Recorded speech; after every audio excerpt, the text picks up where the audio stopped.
I call to order the December 3rd, 2024 Lansing City Charter Commission. Clerk Swope, please call the roll. Certainly. Commissioner Adams Simon. Here. Commissioner Anderson. Here. Commissioner Bauer. Here. Commissioner Boyd. Here. Commissioner Dowd. Here. Commissioner Jeffries. Commissioner Lopez. Commissioner Coe. Commissioner Washington. There are 7 members present. A quorum. Commissioners Jeffries and Washington are absent. Thank you. Is there a motion to adopt the agenda? Do you want to excuse those two?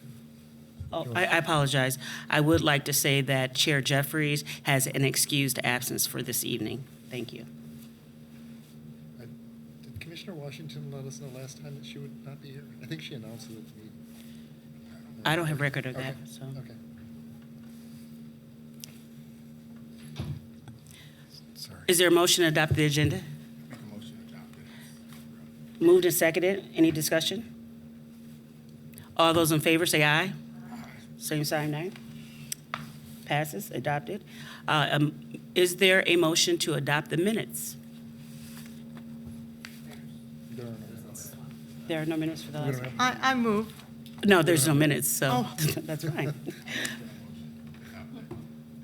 We don't have them. So, all right. okay, that's fine.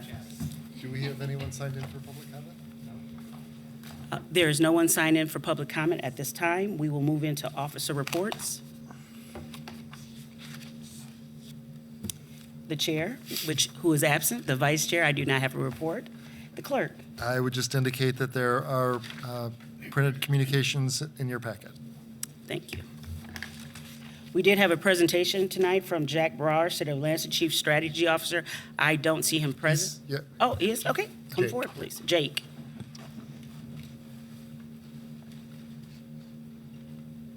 Thank you.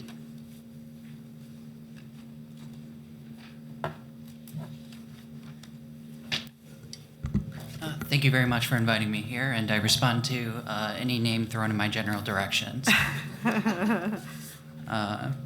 Excellent. So I provided the clerk's office with a number of documents I thought might be helpful for the general discussion of investment, finance, and procurement, largely related to Article 7 as it relates to the city charter. And so of these documents, the ones that I think might be important for your reference, we have Michigan Act 20 of 1943. This governs how local governments may invest their funds across the city. Overall, this prioritizes safety, diversification, liquidity, and return on investment. When it comes to accounting and budget operations, this is governed by Michigan's Act 2 of 1968, also called the Uniform Budgeting and Accounting Act, or UBA. The Michigan Department of Treasury has interpreted this law and issues both a budget manual and audit manual that explains many of the functions of this in common sense. And so if either any of you want to look that up or take the documents from the clerk's office, it is very helpful reading just for understanding various implications and best practices related to both audit and budgeting procedures. A few more matters when it comes to procurement itself. Many of these practices are outlined in the city's purchasing ordinance. I had previously identified in a note a section of charter, but that was an incorrect citation. But overall, this incorporates a number of practices that have evolved over time to really target best practices, ensuring that we use public funding to its best value, while also considering some of the benefits that come from local procurement and diversity in procurement pursuant to state law. The city has also adopted an environmental purchasing policy in the past few years as part of our broader sustainability efforts. And then lastly, because I found it valuable, I provided the clerk's office and hopefully shared down to you a fact sheet from the Michigan Municipal League on eligible municipal expenses. So usually when someone comes and asks me, hey, can we use public funds on this purpose or that purpose, I refer to this sheet and it's just a helpful guide for how we can use or can't use funds. For example, being can we make charitable donations to other organizations that would be an ineligible use of public funds? Now, can we sponsor an advertisement in a charitable organization's newsletter that helps promote city services? There are certain conditions where that may be eligible. However, it has to be a reasonable use of funds and appropriate value for what service we're getting out of promoting our services to a particular audience. Broadly, when it comes to city finance as a whole, every year as part of charter, the city council adopts a series of budget priorities by October 1st of every year. And so in these policies, the city of Lansing has established a fairly clear mission. And this may evolve over time, but currently it sits at the city of Lansing's mission is to ensure quality of life by promoting a vibrant, safe, healthy, and inclusive community that provides opportunity for personal and economic growth for residents, businesses, and visitors, securing short and long-term financial stability through prudent management of city resources, providing reliable, efficient, and quality services that are responsive to the needs of residents and businesses, adopting sustainable practices that protect and enhance our cultural, natural, and historic resources, and facilitating regional collaboration and connecting communities. And so overall, it's a wide collaboration between the city administration and city council that helps make the operations of the city go around. If you have any questions that you'd like me to ask in general, I can respond to anything you have at this point or continue on about city budget. Are there any questions at this time? Go ahead. Commissioner Anderson. Thanks for being here today. I'm trying to pull it up, but we had some residents send us basically like a proposed procurement and investment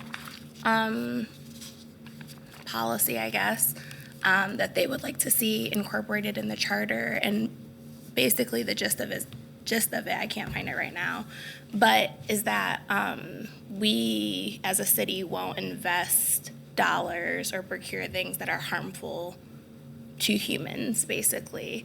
So do you have any insight on how we invest and procure things, including like the retirement dollars and things like that? Like, do you have any insight on any of that? Yep, and so as far as the investment of funds, when it comes to city operating dollars through taxes, largely these are serving operational purposes, and so the city's not intentionally trying to accumulate funds for the purposes of investing and speculating, and in fact, the state law would frown upon us for using funds in that way. Overall, state law imbues the governing body of local governments, in the instance here, city council, to adopt investment policy. And so they, under their laws, they determine that city council would be the ones to say how would be the best way to allocate funds in that regard. And so even within that confine, they say for city operating funds in particular, those can't be invested in like common stocks the same way that you might invest your 401k. Now for our retirement boards, their investment policies are adopted by their respective boards, and similarly, they are subject to Act 20 in that they can only invest in certain vehicles, but they have a much more long-term frame that they can invest in more aggressive vehicles than the city proper for the purposes of they can realize long-term gains rather than if there's an immediate drop in the economy, they have time to recover that, and they can have a blended retirement approach as opposed to an immediate approach. And so within that framework, City of Lansing's investments are on a day-to-day basis pretty boring. We are not investing in anything particularly exciting. As it relates to our procurement, I think we've done some considerable work on actively pursuing diversity and equity in procurement, because I think many of us will agree that diversifying our base of products, focusing on local investments, these are things that strengthen the city of Lansing, provides us a number of sources, improves competition. This is something that brings a lot of value to the residents and community. We have within some frameworks, local preferences that we can give small advantages to local businesses if they come within a certain range, but that is set by the procurement ordinance specifically. And so, does that answer your question? Yes, thank you.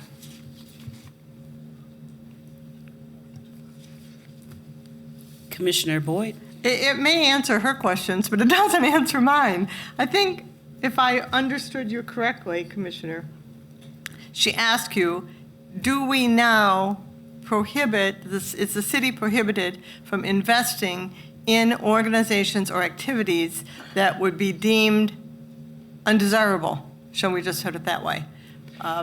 Do we or don't we? And can we or can't we? I guess that's my question. Do we? And then I have a follow-up. Thank you. No, and I think largely I'm not aware of the specifics of all of our investments. We don't have anything really terribly active that we intentionally invest in things that we know are harmful. It's not something that we have a specific framework that says this authority determines that these particular groups are unlawful. However, we are subject to state and federal regulations, and so occasionally you get things down the line where you get requirements from federal grants. They must be spent on professional services that pay wages at or above prevailing in an area, and so we follow those regulations and guidance, and whatever else is permitted within state law and providing reasonable value for our money. But I reserve the right to come back once we have the language in front of us, that we received numerous letters from people about that particular issue. So we do need to go back and look at those letters. And Madam Chair, if I might ask a follow-up, and Jake, I don't know if you're the right person to ask this question of, so I'll say that to begin with. But one of the issues that we will have to deal with is the makeup of our city council. And so the question is, how much does it cost the city to have a city council person? I mean, what is the cost for insurance and per diems, et cetera? Thank you. nope. So our city council is salaried, and so it's a job that requires a considerable amount of their time and effort. Currently, those wages are established by our elected officers' compensation commission. Overall, it's mostly thorough process, although there's some limits that the commission members itself might be able to explain in more detail. But it's at least a part-time job, if not more. But do you yes. know what that amount is? Yeah, I think the salary is about $35,000 if I had to ballpark in my head, but I don't remember off the top of my head. Or no. And then other costs. I mean, I want to know from the city, and you may not be the guy, but I want to know, how much does it cost us to have a city council person? Yeah, I could put together a Salary, breakdown. salary, insurances, There are some extras, fixed whatever. costs. We have to have a governing body, and so Commissioner Can you Boyd, can we give him an opportunity, and maybe we need to bring the commission in, the election commission in to discuss this? Yes.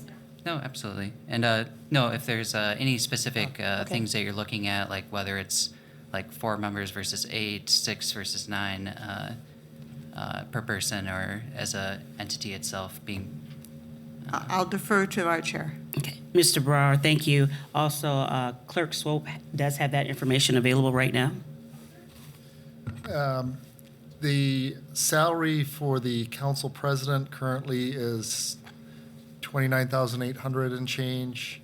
The council member, the vice president is 28,100 and change, and the individual council members are 27,300 and change. So they're all just under 30,000. Next year, there will be an inflationary adjustment, so it'll be below 31 for the president, below 29 for the vice president and other council members, and they don't get health insurance and they don't get pension. Do And they no- have and no per any, diem. is there any other expense account, anything? That's it? No? That's it. They do have an office spending account that is set by the council in their budget annually. And do we know what that is? I don't. Perhaps Jake knows that number. Yeah, so if you're talking about what city council costs at large, that is $735,000 for FY25's budget. Now that incorporates all the costs of supporting city council, so insurance, IT support, technical video support. That includes staff as well, right? And yes, and their operating budget. Thank you. Are there any other questions for Mr. Brower at this time before he proceeds? Commissioner Anderson. Sorry. So the participatory budget meetings that the mayor has every year, I guess from your experience, how impactful do you think those are? How many takeaways are there? Like, have you seen the input given in those meetings actually taken back and like accounted for? Absolutely. In fact, I've seen many areas of public comment and constituent engagement get later impact the budget and how we think about budget. It's something where it might feel frustrating grinding against avenues of public engagement, but we are people and we do listen to what we hear from city council, from the public, from the community, and so forth. So I would say that it has a very strong impact, and they're probably very underutilized. So if you want to funnel as many people into those as you want, we'd be glad to see them and explain city budget. In particular, I think our current communications manager hired in the mayor's office, they first engaged with the city of Lansing in one of these community budget meetings, and now they're working for us. And so come work for the city of Lansing in general. Commissioner Coy. One of the questions I had, and a lot of the citizens had brought up, if our diversified investments that we have for our retirement or our retirement contributions, that I don't know how it is broken down, and I'm pretty sure you get that, of who they invest in, but we're not investing in any, say, arms going to Ukraine or anything like that. Do they have the breakdown, and do you also look at, when you guys have the annual or biannual meetings, of if that's something that is a contrast to maybe a moral aspect or ethical version of that? Yeah, the investments of our retirement boards are discussed fairly regularly at least quarterly meetings, and so that information is public information, and so these are investments that can be accessible, and I believe there's some public pages on the sites themselves, and then those employees that have a 401k with the city or an equivalent can control their own investments and how they want to utilize them. But some of those categories might be very broad and hard to define, particularly when we're talking about index funds that cover a whole industry's worth of investments that might not be particularly assignable. So like S&P 500, the top 500 companies, or Dow Industrial, all the industrial companies. Commissioner Washington. Thank you, Madam Vice Chair, Commissioner. I missed the first few minutes. I'm in the middle of a laundry room renovation, so sorry about that. But Jake, I was wondering, and I hope I didn't miss this, the purpose of the Chief Strategy Officer was actually when Councilwoman Patricia Spitzley and myself removed the money from the mayor's budget, Bernero, and created the Chief Strategy Officer job. The point of this position was to have somebody that engaged with lower level employees, find out where the duplications are, where the inefficiencies are, and to actually bring down the massive local government we have created. Do you do that? Yes. And so I can speak to my own activities within this role as well as some of that of my predecessors in overall reducing the total cost of our unfunded retirement liabilities. So we've pursued a number of administrative changes that have been fairly low impact but have considerable value in terms of our long-term costs of retirement and healthcare. No. We've gone through RFP and bidding proposals. I meet with all the departments. That's not what I'm looking for. Okay. What I'm looking for is, you're not the budget guy, so I'm not going to talk about budget with you. What I'm looking for is, have you gone in and seen where one department is duplicating what another department is doing, or if it would be more efficient to combine the departments for cost efficiency? I'm not looking for the budget. That's not our job. That's council and the mayor's job. But I'm looking to see if you actually are talking to line staff, asking them what could be run more efficiently, those types of things. Yes. And so, nope, I talked to all of the department directors. I talked to a lot of staff all throughout the city of Lansing. And so whenever I hear of an opportunity that someone says like, hey, we could be doing this smarter or better, I try and find them the resources to make that a reality. And really, overall, the point of all of that is that the funds that we do have, we're using them for smart purposes. We're not just wasting money. And when possible, are we able to ultimately reduce the amount that we need to levy in the long term? But first of all, we're paying down our retirement liabilities. We've achieved a number of savings, and we've used that to go from pay-as-you-go to start pre-funding the full required amount for amortizing the unfunded liability over the period that we need to. And so we're hoping to be smart and I be was even on smarter in those the future. retirement boards, so I understand what you're talking about. Thank you. Thank you. Any additional questions? Please proceed, Mr. Brewer. Let's see. I don't have anything too much exciting. I can talk about the budget process generally. So looking at the city, we have 5 major functions of expenditures, whether it's general government expenditures, that's the city council, finance, HR, all the general activities that make a local government tick at the basic operational level. There's public service, which is focused on our infrastructure, public safety, one of the larger components that is focused on our policing and fire services, and then there's economic development and recreation. And so all these arms are incorporated in our budget to various extents. We have our general fund, which is probably about 80% of our activities, $165 million in the current year's budget, and then all throughout the city, about $270 million in our budget, including other funds such as our parking, sewer, and other activities. When it comes to the budget development process, this is kicked off by City Council every year on October 1st when they transmit their budget priorities to the administration.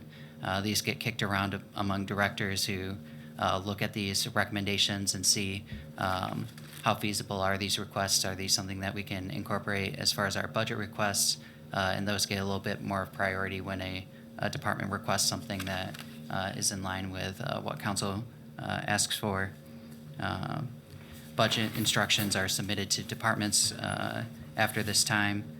They get projections of their personnel costs and line items, and they get to make a request for what they want to see over the course of the next year. This is handled by the administration, so Chief Administrative Officer, currently Mayor, and that gets reviewed for overall cost balancing. So we have limited resources. We have a lot of things that we would want to do, and we try to balance all of the requests for what we should be doing with what are we able to do. So these get evaluated internally. Ultimately, by the fourth Monday of March, the mayor's office sends City Council its budget recommendation. City Council then deliberates over the next 2 months, ultimately adopting a budget by the third Monday of May every year. This is done mostly in accordance with the State Uniform Budgeting and Accounting Act, and following this process, there's other components where we can amend the budget over the course of the year. If council adds something that has the effect of appropriating money, the mayor has a veto power that he can exercise, and that helps establish a control in the balance of powers. Charter also anticipates and provides for periodic reporting to be submitted by the administration to City Council, just to keep aware of the financial status of the city and identify during the course of the year if there's any urgent need to make changes within the budget process. So that's a financial overview.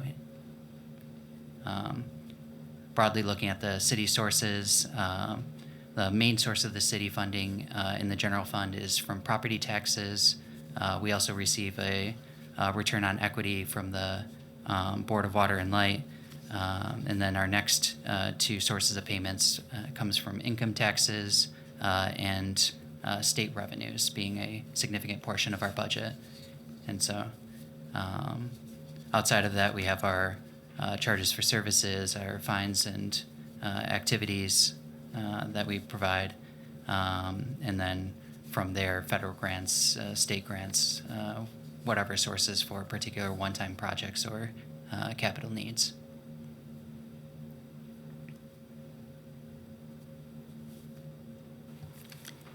Any questions at this point?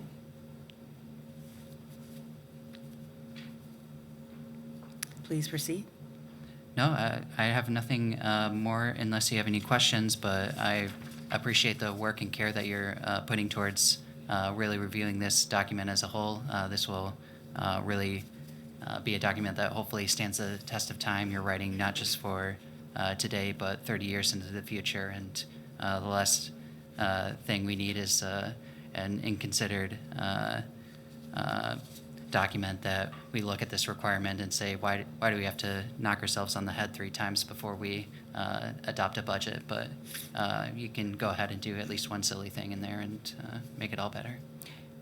And I'd like to thank you for your time this evening, but just to let you know, we'll be able to contact you later. Our commission was not able to properly go through the documents that you sent. Oh, no, I fully understand, and so you can contact me through the clerk, and I'm an employee of the city of Lansing, and so I'm at this body's service.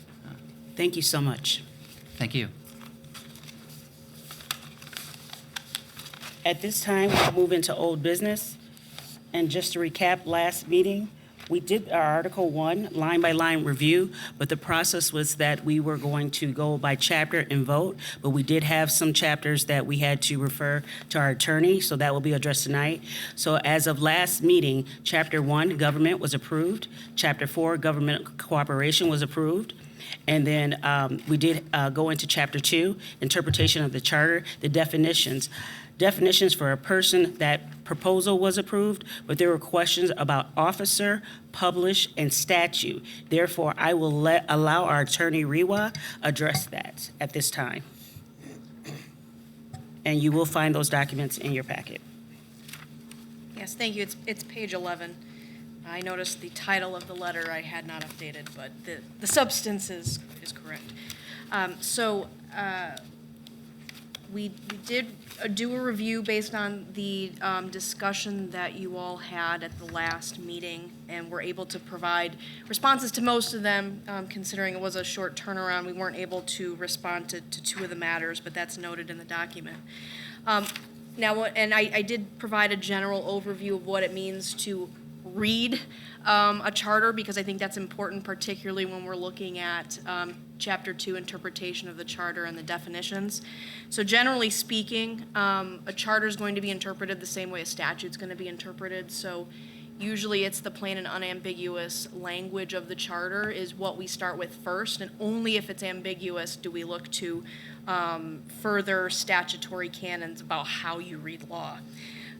So with that, and when we talk about definitions, there were some of the questions about, and I kind of took them in order of really kind of how they fell into the article. The first question was, there's a reference generally in definitions about, it states that the definition shall control unless the context clearly indicates otherwise, and there was a concern whether that phrase, unless the context clearly indicates otherwise, creates a problematic wiggle room. And we did provide some analysis on that, and we did look, we did not do a holistic review of the charter, but we did enough to point out there are certain circumstances where defined words are used in the charter in a way that it really doesn't make sense to use the defined word. And the example is the word officers. So if you see in the response, for example, there's a reference to elective officers shall be the mayor, 8 members of the city council, and the city clerk. Well, in that context, the word officers cannot mean the definition of officers that's in the definition section. It has to be something more specific in this context. And we see that in a few other examples, use of the word chief executive officer and a presiding officer. So there are circumstances where if we look at the charter and its meaning, it really doesn't make sense to use the defined term within the section here. So we do think it makes sense to leave this general wiggle room in, because I don't see it as a drawback. I see it as something to provide clarity for courts and to help prevent, I think, an absurd result.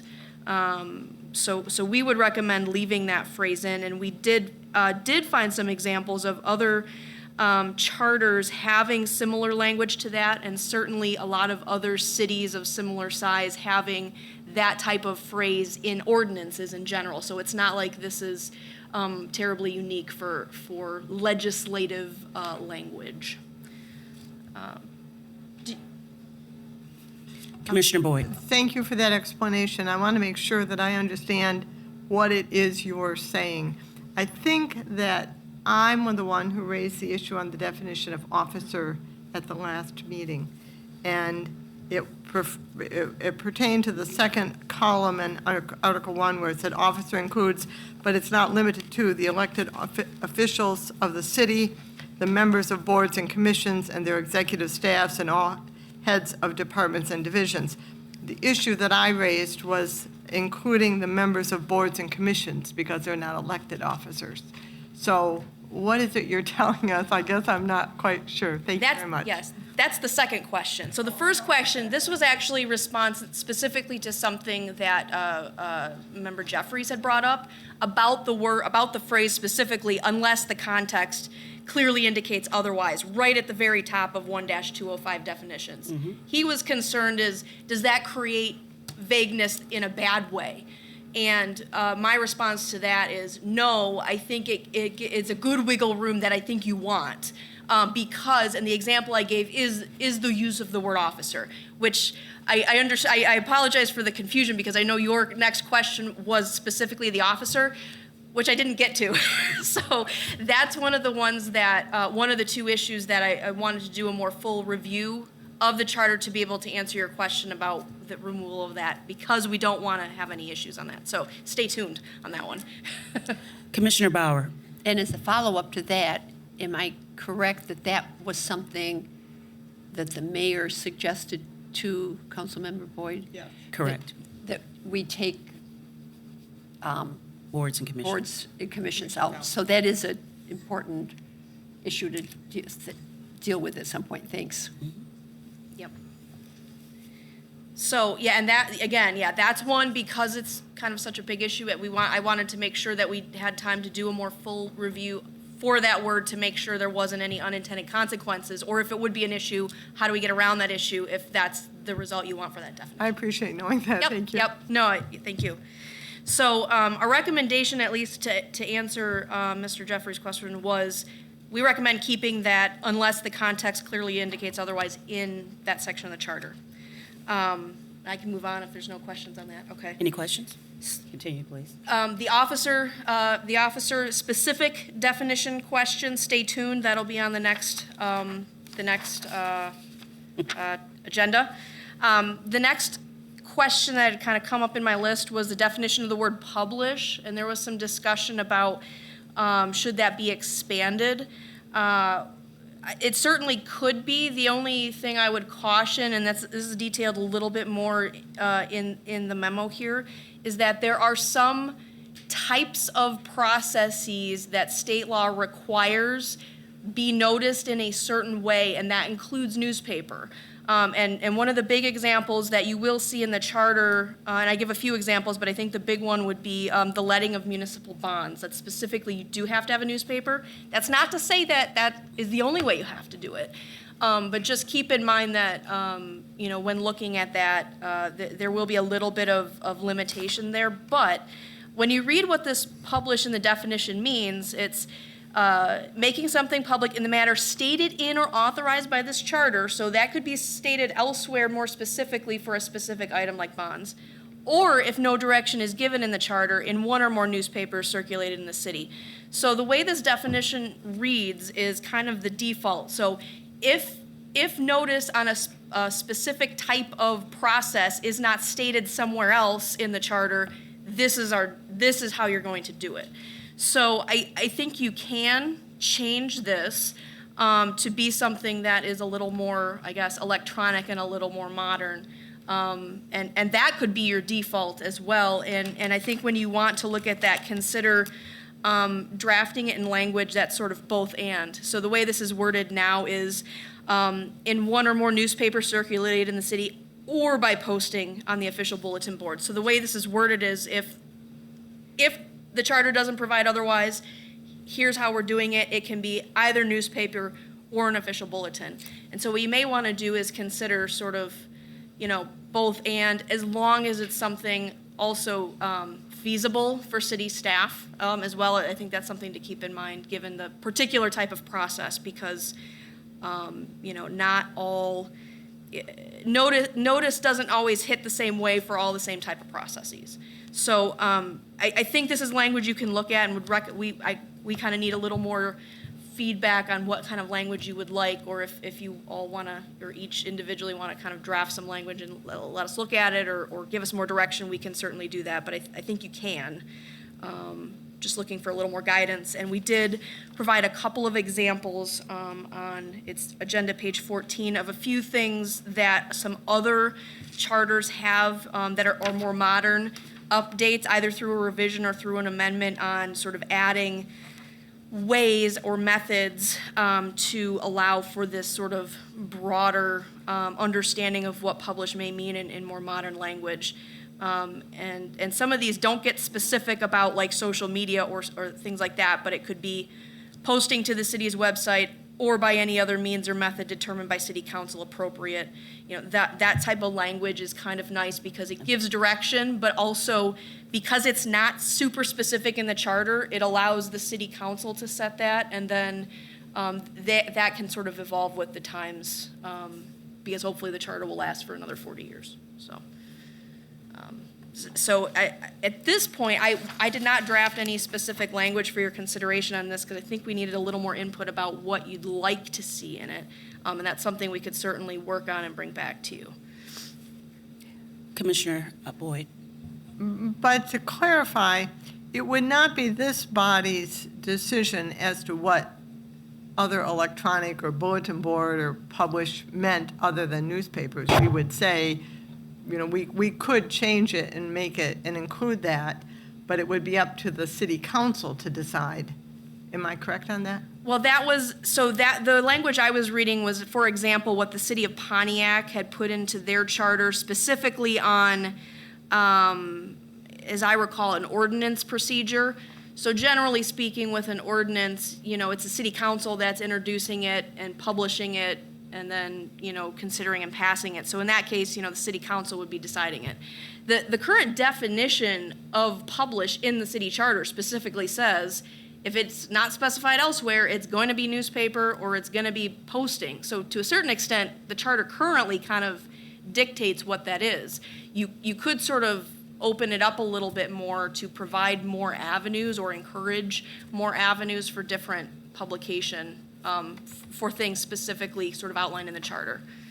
So you could, or you could leave it a little bit more open to provide that additional ability for staff or council to make that determination at that time. Right. Commissioner Boyd. Just one follow-up.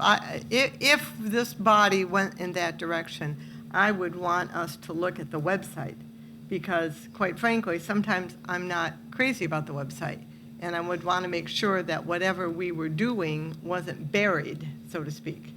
So. Commissioner Dowd.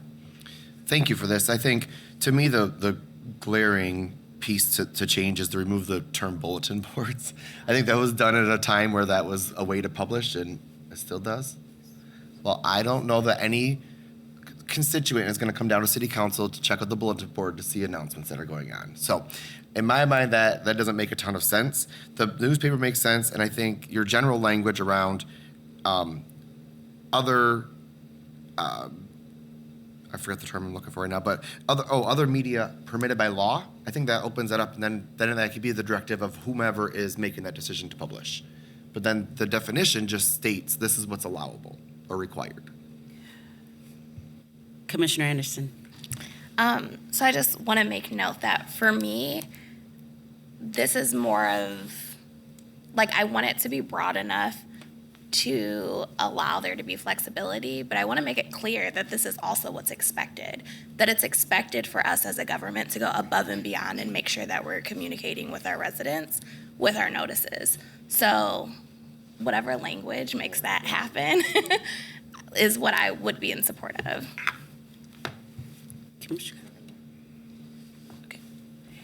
Commissioner Washington.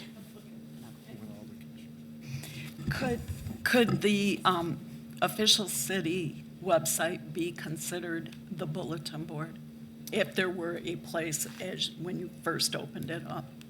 So, kind of.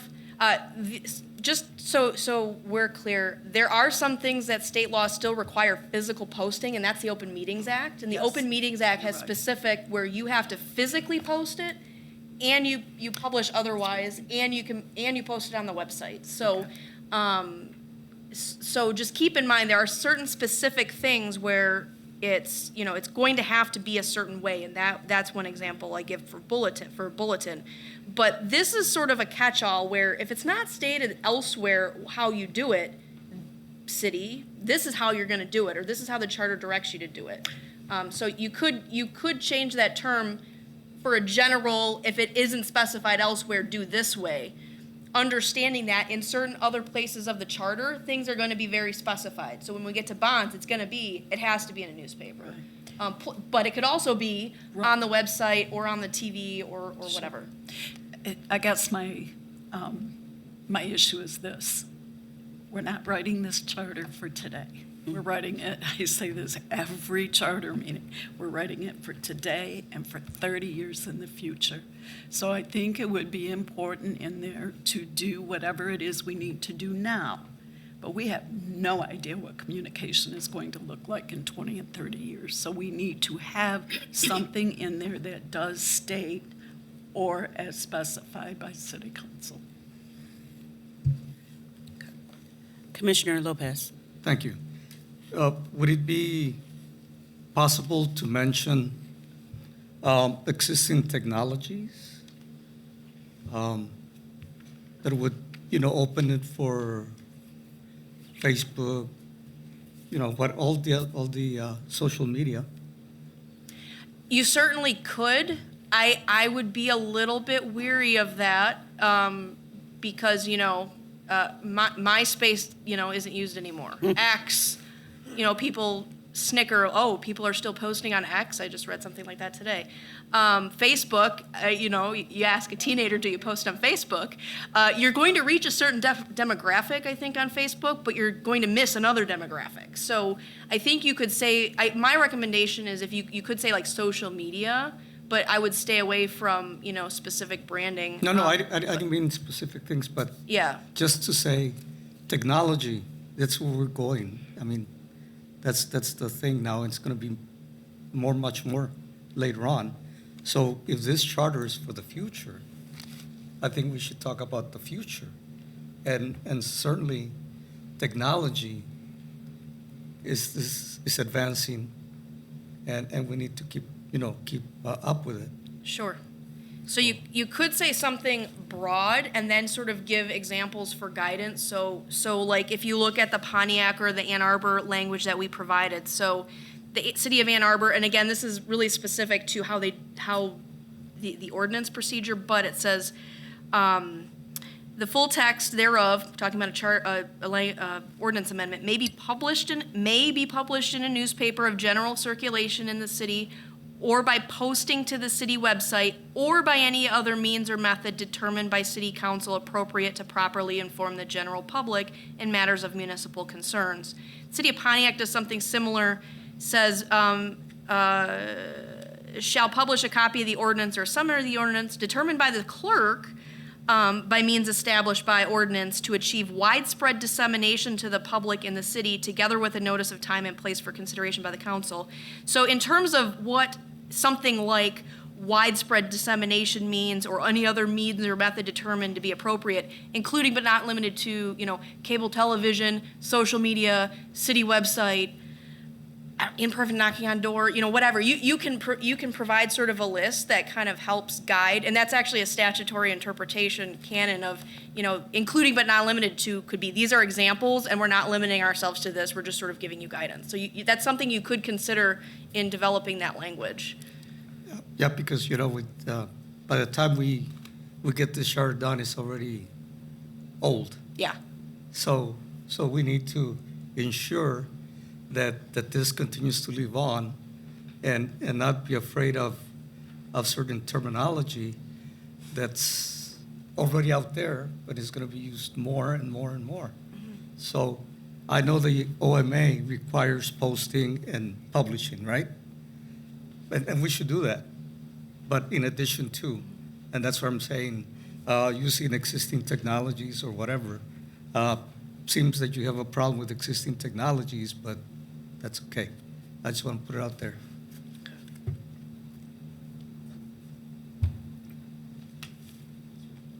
Commissioner Bauer. And to follow up on what Commissioner Anderson said, I think we would all agree, and I like the language in Pontiac, widespread dissemination to the public, is that we want to make it very clear that we want transparent and widespread dissemination, and leave that, or that part is the goal, and then whatever other language needs to be in. Okay. So I can draft a proposed bit of language for you that has that broader goal type language, and then I can also have it including but not limited to ABC, and you guys can kind of consider it holistically and slice and dice once you have the language in front of you. Commissioner I just would Boyd. like to say I agree with Commissioner Bauer and Commissioner Anderson. It needs to be, and I appreciate that you're going to draft something. You know, I have a journalism degree, so I pay attention to newspapers, and I subscribe to newspapers, and they're going away. Ann Arbor doesn't even have a newspaper anymore. So, and there, I know people, oddly enough, that do not have any computer access, and they don't want to have any computer access. So I think we have to, while we have to have it available electronically in some fashion, we also have to post it in a way that if somebody doesn't have a computer or doesn't want to use a computer, they can walk into City Hall and see what is posted. So thank you very much. Commissioner Kui. I just thought, and I think that second part of the Pontiac Charter is very accurate to add that part of the widespread dissemination. But I would also like to incorporate that section 7.4 from Ann Arbor's, Yes. because I think that was very widespread. So maybe you could do a merge of the two in that language. I think we would cover all aspects that we have mentioned here above. I thought that was really good. I agree. Any other questions or concerns from the commissioners? Clerk Swope? Thank you.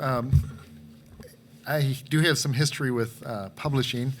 Most of the notifications are from my office, and we've lobbied in the state on state statutes requiring newspaper publication.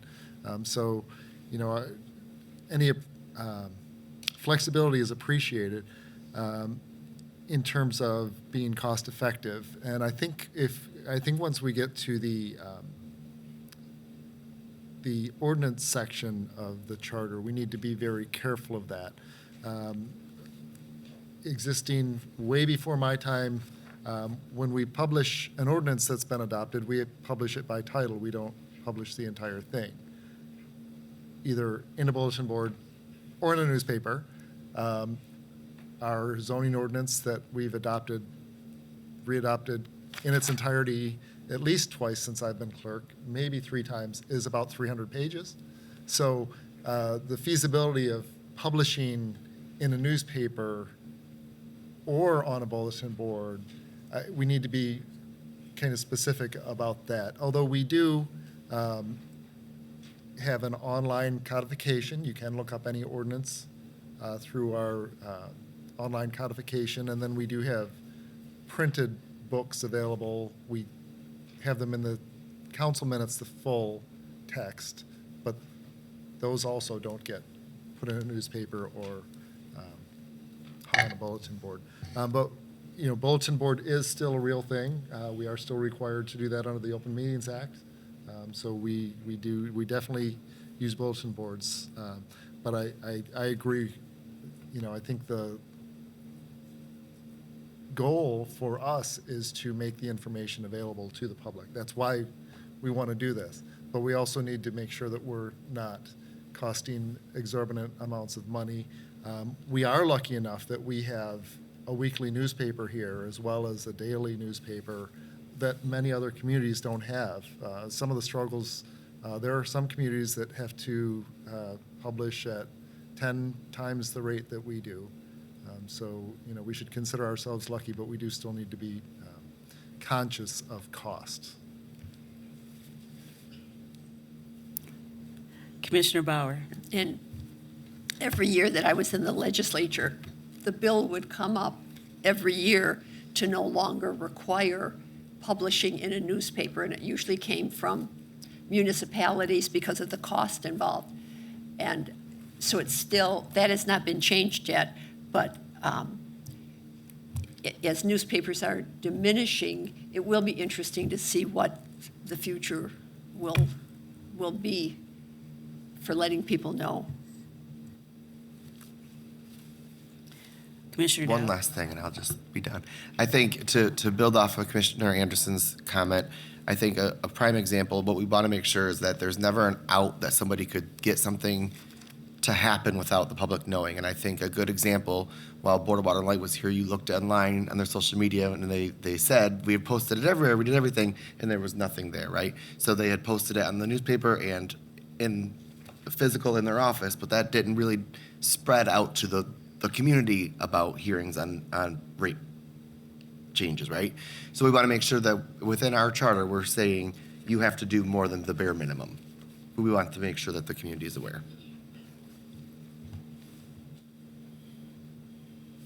Any other additional questions?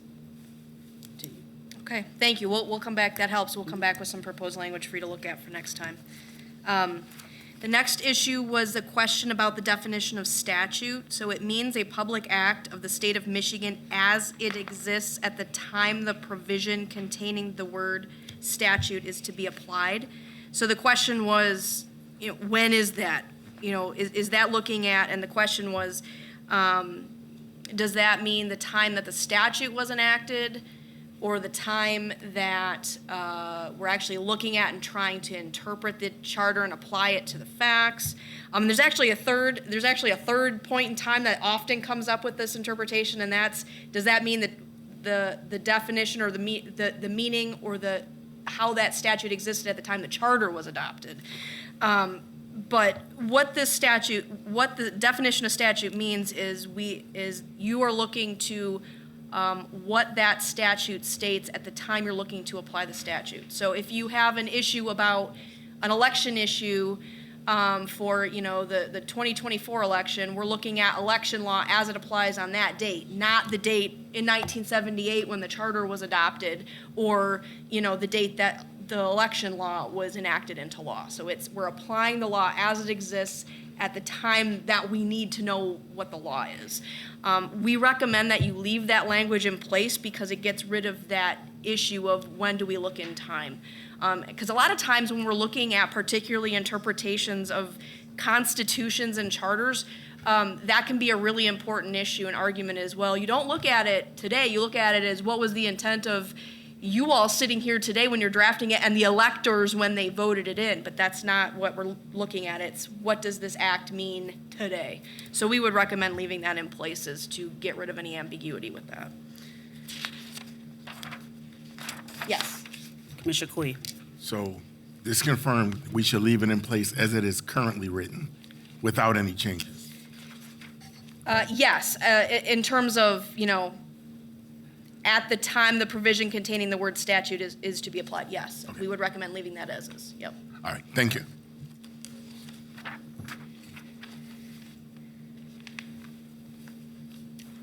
I guess I'll move on to the next.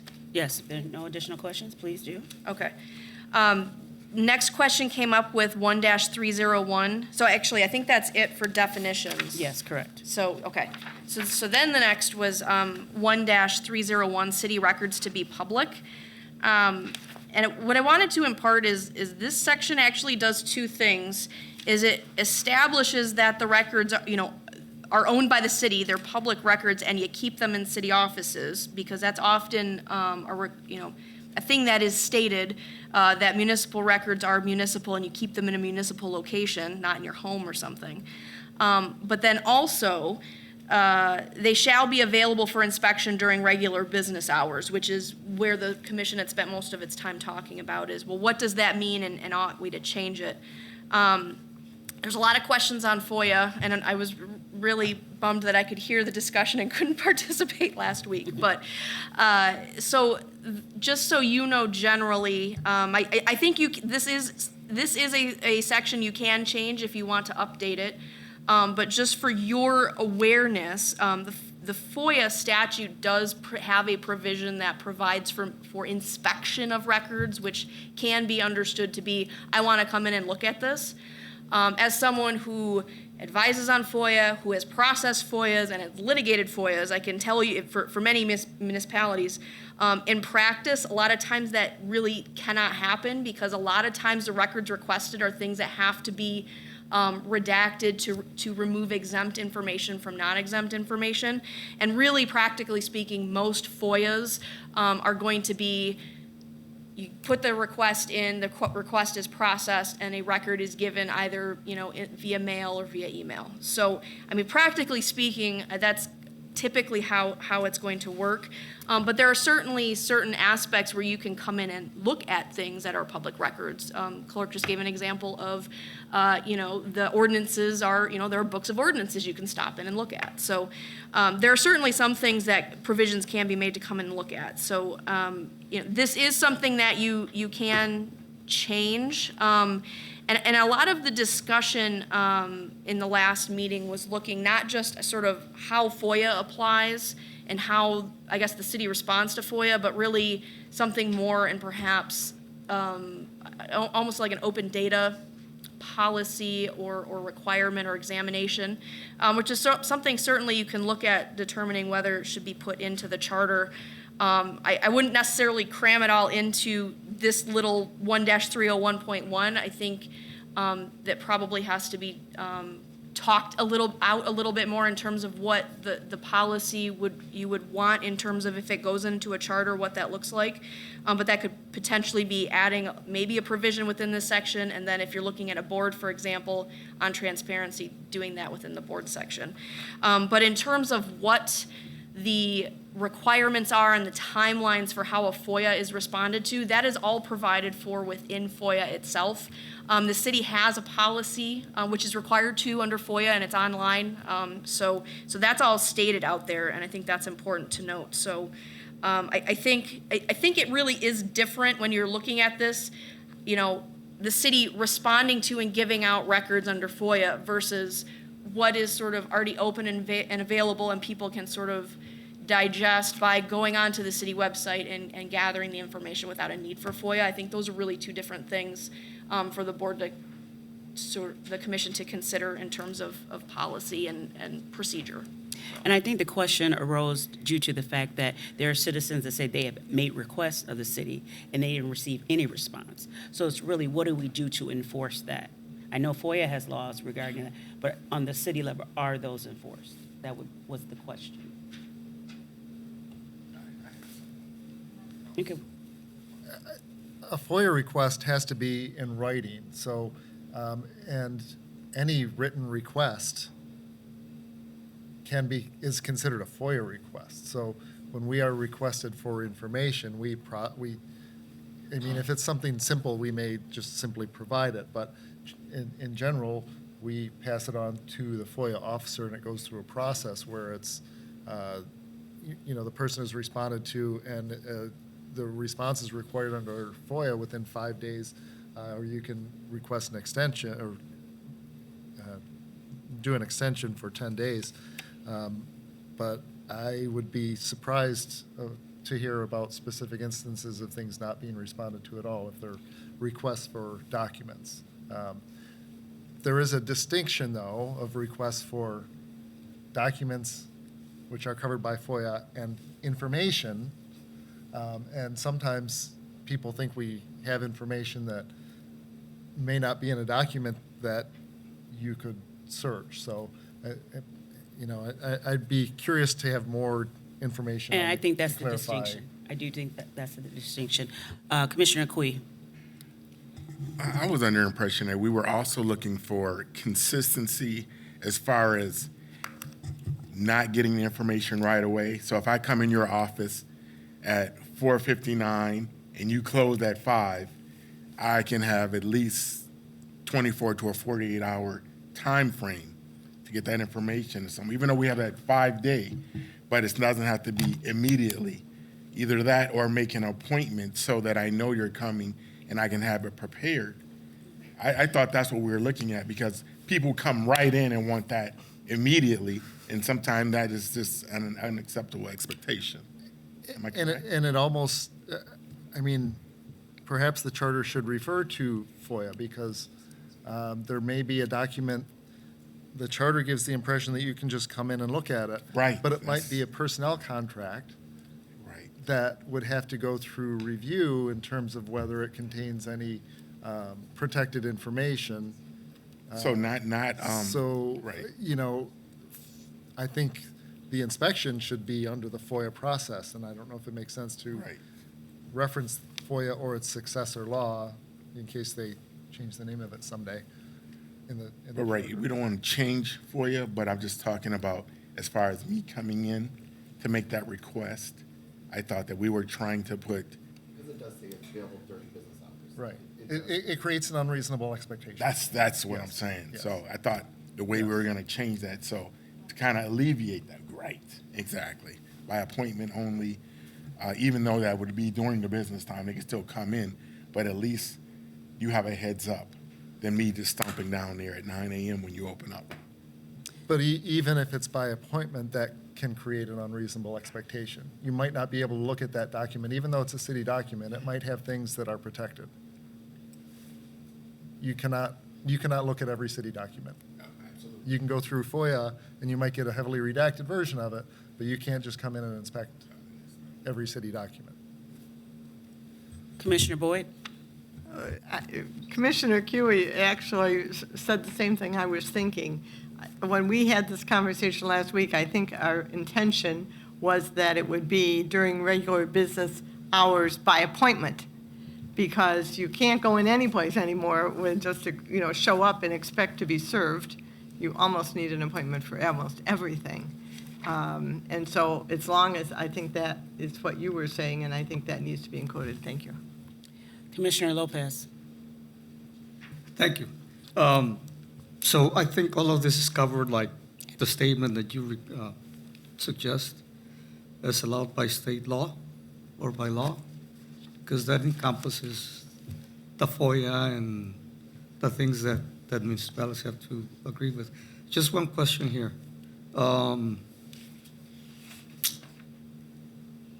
You say allowed by law?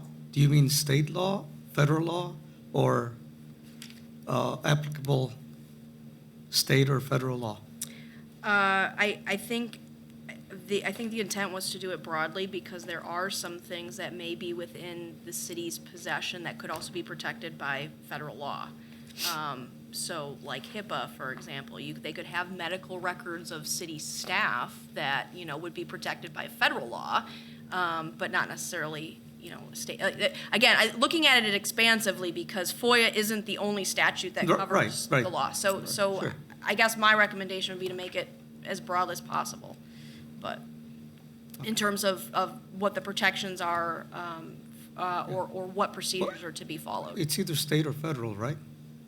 Yeah, or city ordinance. I mean, you could have an ordinance in place. I mean, law, which is a defined term in the charter, law, you could have an ordinance that defines, this type of document is available in this office at this Like the time. human relation ordinance. Exactly. Exactly. Yep. So I that's think what some I'm of the saying. ethics, statements are, there's some reference about making those available too. So that would be another example. Yeah. So. I was just wondering that you say law, if that could be expanded, or is that good enough? You recommend that? I think our recommendation would be broader, so law, and not, not state or federal law, or just state. If you say law, it would encompass, I think, everything, so. All right. But we can, again, get you some additional language to sort of slice and dice, but I wanted to make sure we understood where you were coming from before we presented language on this point, so. Pursuant to law, yeah, Commissioner Anderson? state. Commissioner Washington? Thank you.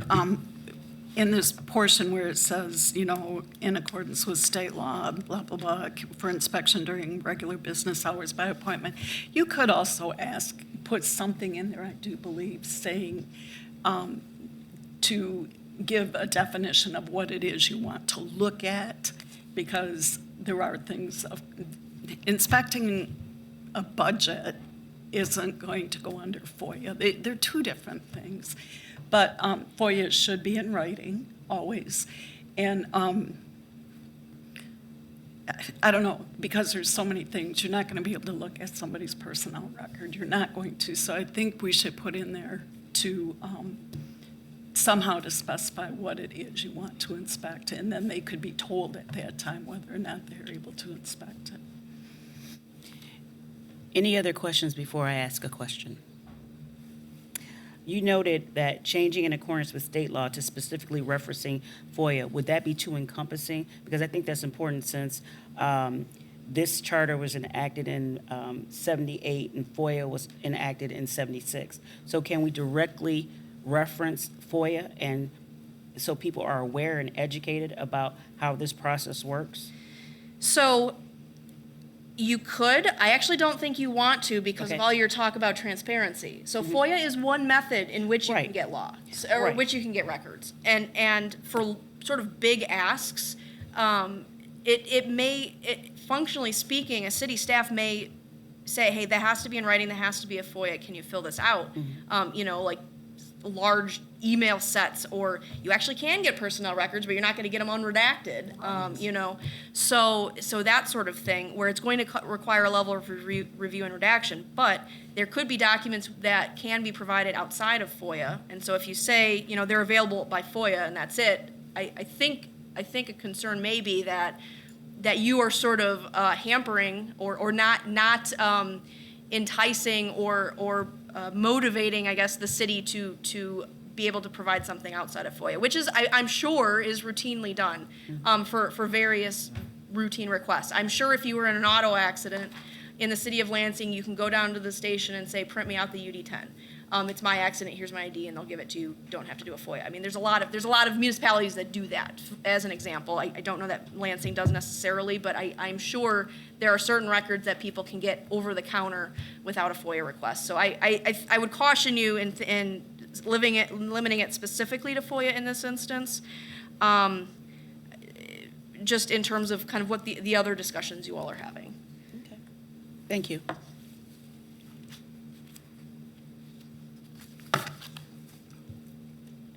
So, still feel like I don't know what I'm supposed to put into for language to You bring stated back. here that your recommendation is to change and shall be available for inspection during regular business hours to and shall be available pursuant to law.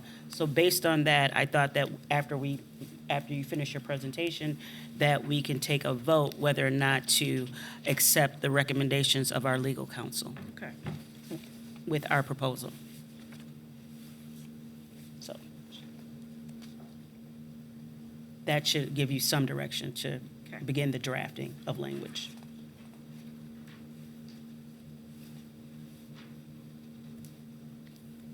Okay. Right. And then, did you want to? Is that it? Yes, go ahead, Commissioner. So for this section, I believe there was also a conversation about data sets. Yes, there was. So can we talk about, I know you have it outlined a little bit in your recommendation here, but can we talk about what would be logical? Because I would agree with Commissioner Adams-Hyman, who I think brought it up last time, that there should be more data available. And I know there's a fine line between the charter and ordinances, but I do think that specific data should be available, and it should be available by ward. And so I guess what would that look like in wanting to implement something like that? I don't have any specific language in mind because a lot of this is more policy driven, so I need sort of more guidance on what the policy is that you want before we can get into nitty gritties of what the legal language would be. But, Okay.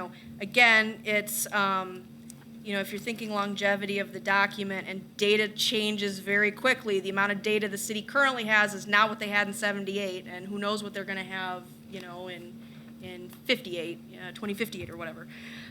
So I would encourage you to think maybe broadly, and perhaps it's something that's like an encouraging or policy directive, some side of, again, this is off the cuff and would need more guidance from you, but in terms of, okay, well, FOIA is how you can get the records, but to the extent the city, it's a policy of the city to, make certain sort of data available, publicly without need for, a records request.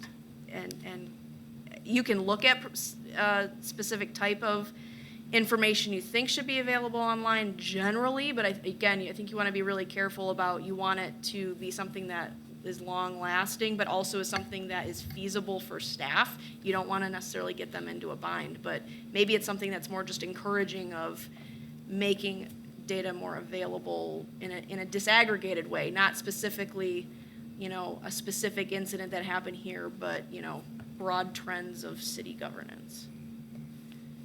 Commissioner Boyd, go ahead. I was going to ask Go ahead. Clerk Swope, what type of data do you guys have available currently that maybe isn't publicized, but maybe by precinct or by ward about, I would say, like population, demographics, Those type of data. like, yeah. We have voter registration data that we do not publish, which, by the way, changes every day. Okay. We have 100 people move in and out of the city every day.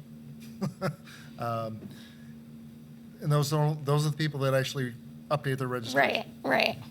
Or move, and, move within.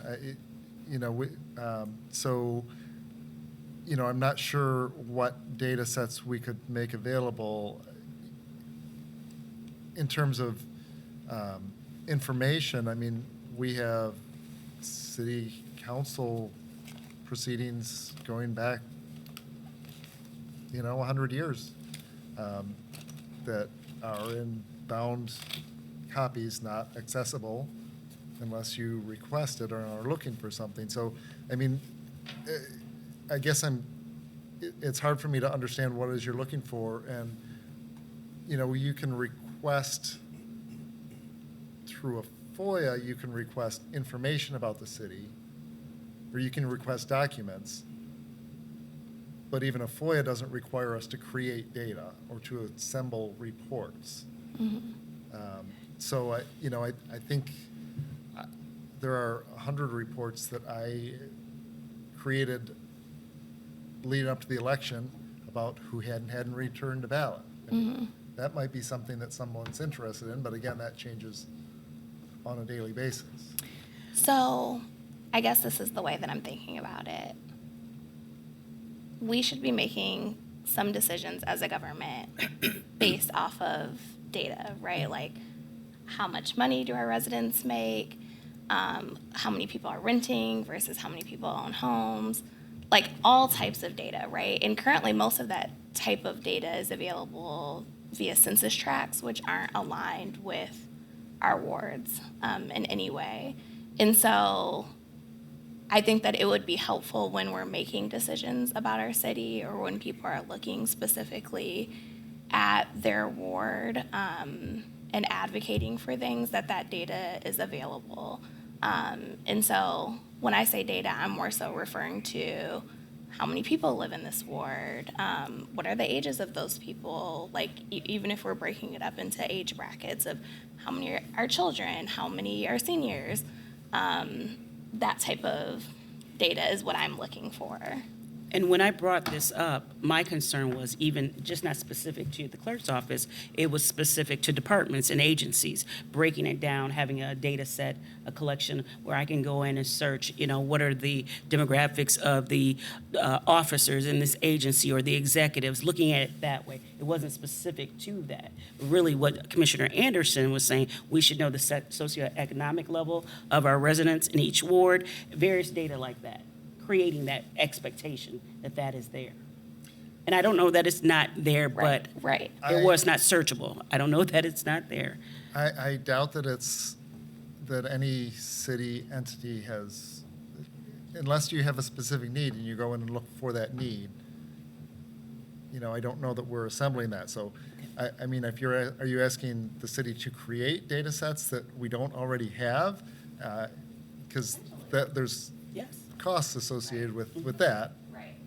And staff positions that are already vacant that, the city unfortunately doesn't fill. So. I totally get that, but I think that and separating. census tracts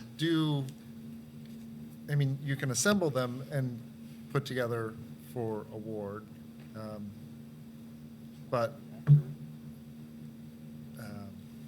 And that's demographics, that's probably the best information we have. Right. And I noted in our attorney's reference to the extent the commission believes a transparency commission is appropriate to establish through the charter, they recommended that the commission consider developing that language as a new chapter in Article 5. And that department or that commission would do that work. That was my understanding. Well, my recommendation is if you're going to take that up, don't do it all here, do it Right. over there. But Correct. this is a very large conversation It in is. terms of what all you want that would, I think, need to be fleshed out in terms of what this all means. But yeah, if you're looking at establishing a commission that you think is appropriate to put in there, set that up in that section over there. And sorry, I'm so sorry that I'm go taking ahead. up all this time. Another thing that I would like to see too is, how our city dollars are spent by ward. I know I've had conversations with the mayor about, investment into our different wards and how money is spent, even if we're like using roads, for example, right? I would like to see that all of our money, all of our budget for road repair aren't going to one specific ward, right? So I personally would love to go on the city website and see this is how these things were spent and how it's split up. Because we say things like, oh, we're investing most of our money in Ward 3, for example, and there's just nothing to back that.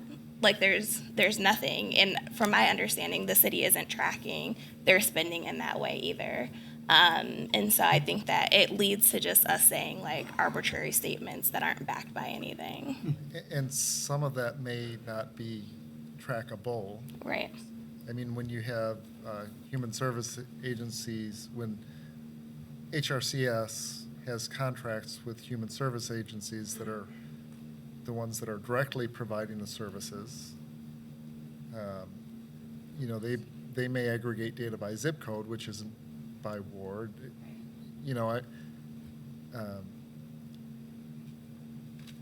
And I suppose they could put in their contracts to collect the ward of the person, what ward they live in when they receive assistance. But that's not something that I think is available at this time. Yeah. Commissioner Lopez. Thank you. I couldn't hear all that Commissioner Henderson said because I was trying. But at any rate, I think what we want to do with this charter is give the council and the mayor, the policymakers, the ability to make policy based on the charter, this charter that we're trying to put together.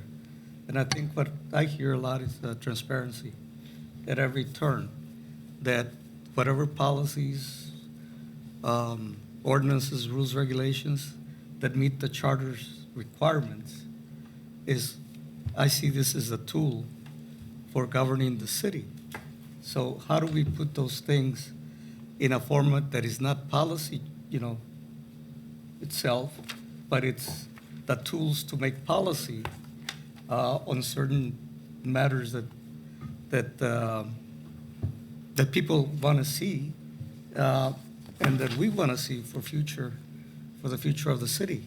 So I guess what I'm trying to think is how do we put this language so that the policymakers, which is the city council, along with the mayor, can meet the requirements of the charter in the various,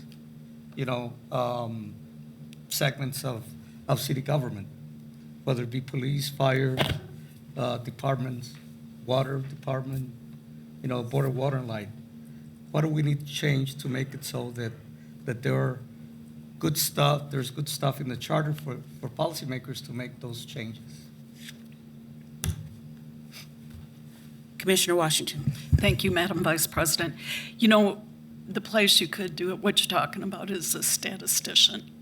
And you can designate a position as a statistician in the charter, and that can be part of the role of a statistician. I frankly would like to see a health expert. That's my I won't recommend that. But I think what Commissioner Anderson is asking for is valid. And I think it should be there, but we can put it in the charter as a position, a statistician, just like anything else. Sure, and that's what I'm saying. And that way, it will be, we have to have a statistician.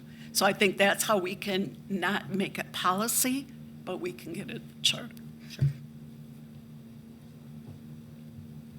No additional questions, if I there do. aren't any. I have one. Oh, I'm sorry. That's okay. Commissioner. When I first raised my hand on this issue, I was going to ask Commissioner Anderson what she was talking about, and then as our conversation evolved, I have a better sense of that now. But I'd kind of like to know where we go from here, because I disagree with it. I disagree with the recommendation. And I have, too, an idea of a new position that I think the city should consider. So I guess I'm looking for a little guidance from this board and from you, Madam Vice Chair. Where does this go from here? Do we need to vote on it? Do we need to discuss it more?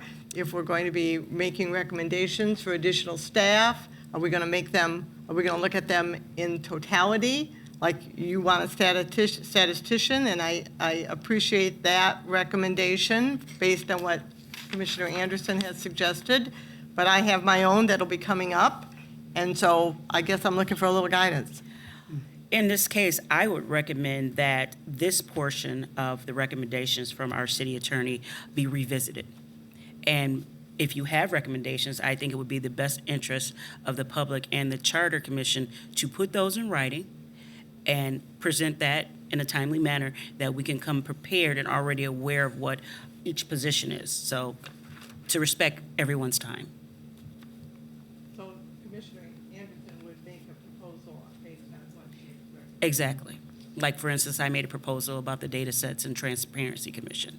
Put that in writing, and then we can discuss that and vote on that. But as far as tonight's presentation, we have one more, 1-401, intergovernmental cooperations that our attorney gave an opinion on. And the response was, it is not within the jurisdiction or power of the Charter Commission to inform, appointee, or enforce this provision. Whether it should be stricken is more a policy determination than a legal determination. And I should cite the question. The city appointees to such governmental and non-governmental organization shall file a report on their activities with the mayor and city council at least once a year. Is that your correct recommendation? Your response? So my recommendation is, I think the question was, well, what can we do to enforce it? And Right. well, we can't really do anything. So really the question is, do you all want to just leave that definition as is, or provide some tweaking or whatever? So I guess I have no position on the language, what the language should be, other than enforcement's kind of a different ball of wax. That's not this commission's ball of wax. Well, if it states in the charter that they shall file a report, if we can't enforce that, or if we have no jurisdiction, we should strike it. If from a policy perspective, so think about this in terms of, like, a legislature makes laws, but it's an administration that enforces it. So if the policy is, you think it's important that these documents be prepared, and that you would like this to continue, then you probably want to leave it in. Okay. And then, it's really sort of a enforcement of the people that are charged with sort of enforcing it or following through with it that need to take that next step. Okay, thank you. Any questions to that? Okay, and then 1-501, penalties for violation of the charter. That's a stay tuned next week.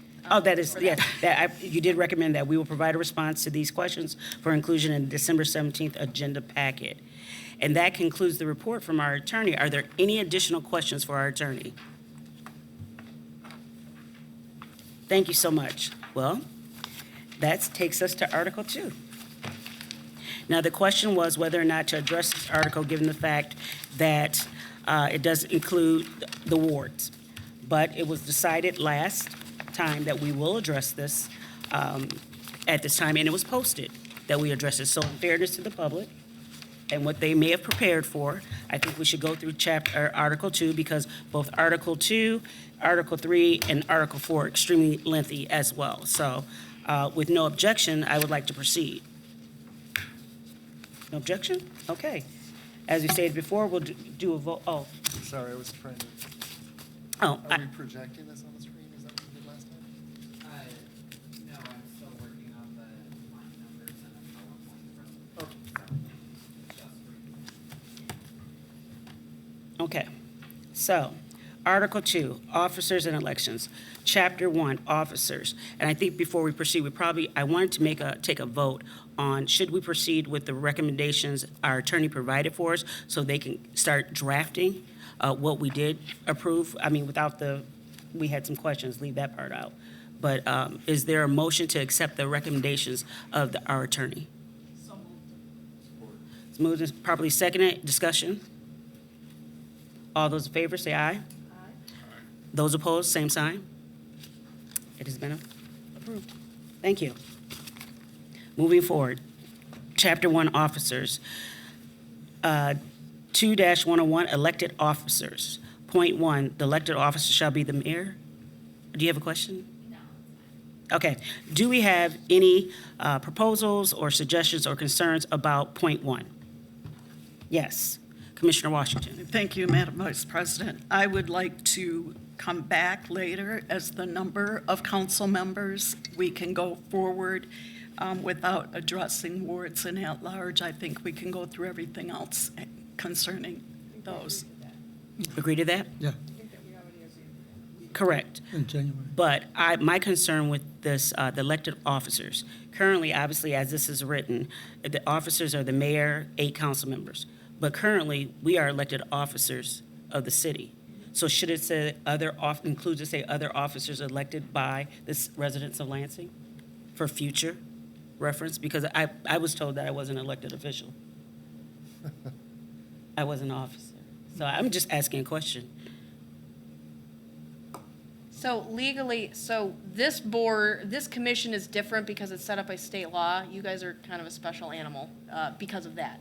But in terms of, this is something, in terms of the charter, I think if they're going to be elected, you're going to have to specify who the elected officer is. This is not going to Right. be a circumstance where it's going to change later. If it's going to change later, it's going to have to be by a charter amendment. So if you want to sort of, you're going to have to specify in here. So if there's more people that you want to be elected officers, you're going to have to, that's going to have to be stated in point 1. Yes, Commissioner Washington. I have another question. Can the city attorney be elected in the state of Michigan? There's nothing prohibiting that. I'm unaware of any city attorney that is elected in the city, or in the state of Michigan, but there's nothing that prohibits that. Okay, and I ask it because a lot of people would like to see our city attorney elected and not appointed because of the conflict that happens between, they're supposed to report to the mayor and the city council, but because the mayor can fire, when they opine, it typically goes one direction and doesn't seem really very unbiased. And so I have had a lot of people request that we consider having an elected city attorney. And I had one person suggest we not elect our city clerk, but rather have the city clerk be appointed. So just in terms of Home Rule Cities Act, the charter has to provide for the following: the election of a mayor, who is the chief executive officer of the city, and of a body vested with legislative power, so whatever your number is of your city council, and for the election or appointment of a clerk, so it has to cover the clerk, however that's stated, a treasurer, an assessor or board of assessors, board of review, and other officers considered necessary. So you have to consider, it could be, you can have elections of other officers considered necessary. You have to provide for a clerk. It can be election or appointment. Any other questions? Point 2. Commissioner Boyd. On point 2, I believe that the second phrase should be eliminated. So I think it should read, each officer shall have a term of 4 years terminating at 12 noon on January 1st. End of story, period. And that "and shall serve until the election and qualification of a successor" should be eliminated. Thank you very much.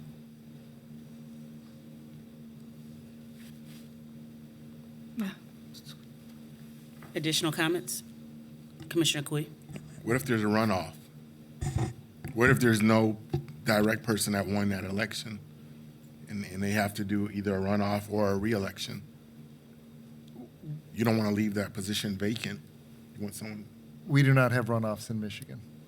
oh, Someone is elected.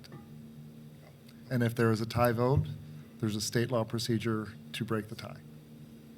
That is, somebody pulled the name.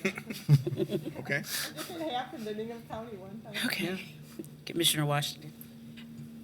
My question's actually for Chris. Is this language important? Should somebody be removed from council? I can't think of a situation where this Or has they come die. into play. So, so I don't know that the language is necessary, and I don't know if our attorney knows if it's appears in other charters, and I don't know if this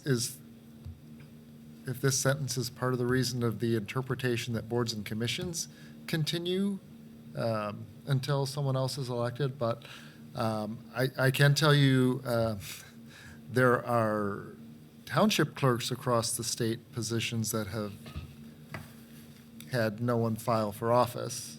So I guess in the circumstance where no one would file for a specific office, this would allow someone to continue until an appointment under the charter, but it also, without this, the council could appoint the person who didn't run for reelection to fill the position. So I don't think it's necessary language, but And I'm going to qualify everything under this section and everything having to do with elections with, we'll get back to you because this is very important and we don't want to mess anything up. But to the extent you want me to look at whether striking this is feasible or possible, I can certainly come back with an answer for you next time. So, point 3, which deals with council members, but the terms of office. Commissioner Boyd. I don't have strong feelings about this, but I have discussed this with our clerk. And so I'd be curious to know what the clerk has to say.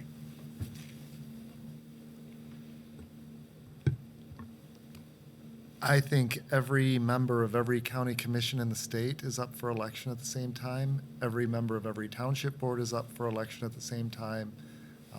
Large number of cities have all of their elected officials up at the same time.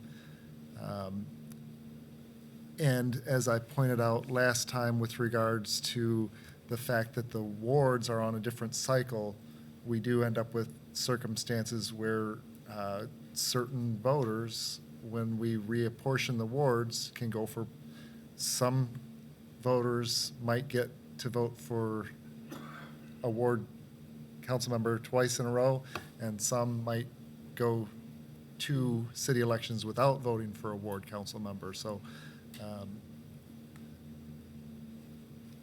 I personally, if we had all elected officials elected at the same time, that would save on a 4-year cycle at least $100,000. That was my We que- spend that was in my excess of $50,000 per election, and we have an August primary and November general election. So assuming we stay with odd year, it would save. Commissioner Bauer. But assume that the reason we've done this is so that you always have 50% of your council. You have some stability, you have. Historical knowledge as well. So I'm now wondering, it's very interesting that you pointed out that a lot of other areas don't do that, which I hadn't thought about. So, but I would tend to still think it's good, from my own experience, to have 50% of the people on a council who've had some experience, then, the chance that you could have all new people. But, I'm very open to it. I'd love to hear other people's thoughts on this. Commissioner Washington. Thank you, Madam Vice President. I like the idea of everybody being elected at once. It's a cleaner election. That 50% that's left might not be that good. you know, and I'm serious. I said the 50% that's left doesn't mean they're any good. So, you know, and at the end of the day, you are going to have some people reelected. That's just the percentages. So I frankly think I would favor just one and done.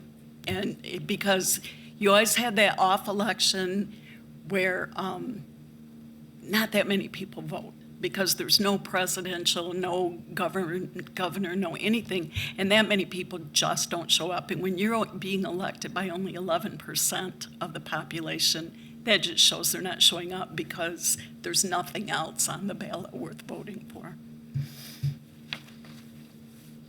Yes, Commissioner.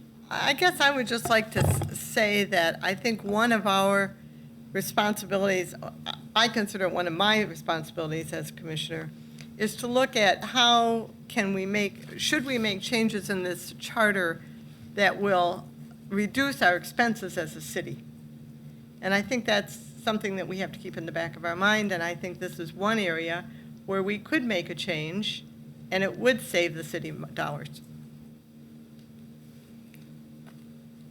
Commissioner Lopez. I'm not sold on the one election. I think we can talk about it, but I think we have,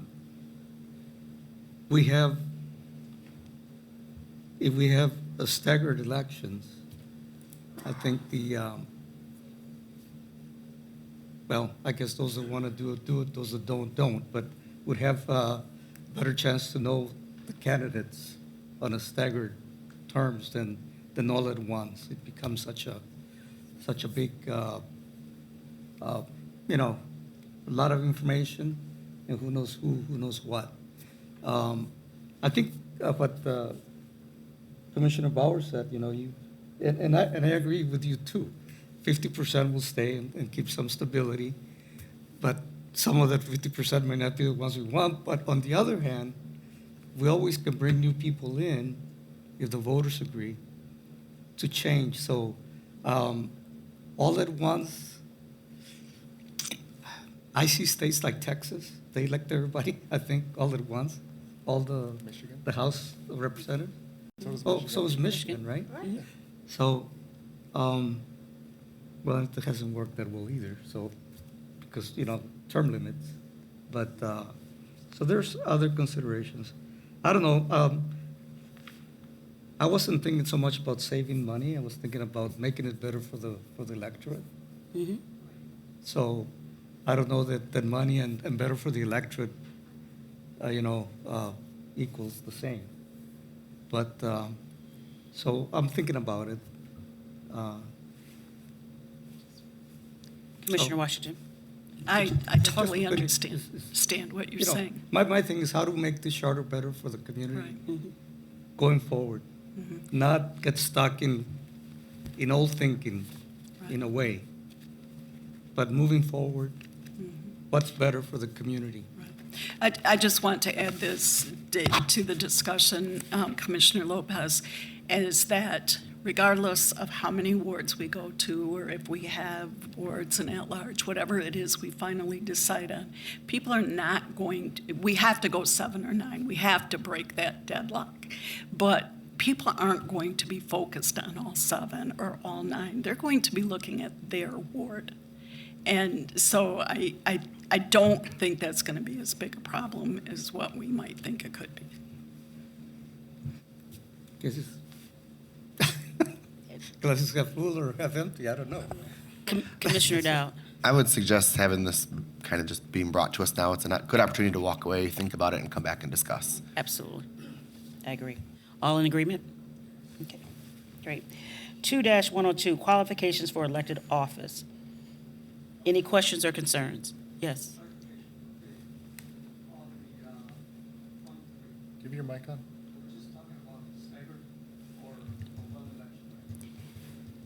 Sorry.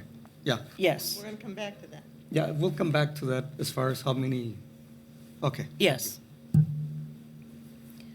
2-102, qualifications for elective office. Any questions or concerns?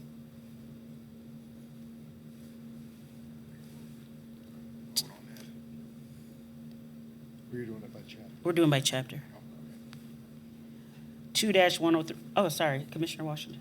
I'm sorry, I have questions about everything, but I want to be very No, clear you- when I vote. that is your right. This is for our attorney.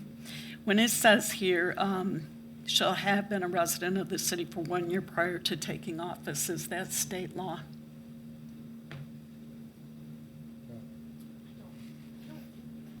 Because, shoot, you could maybe not live in the city and run for, for office.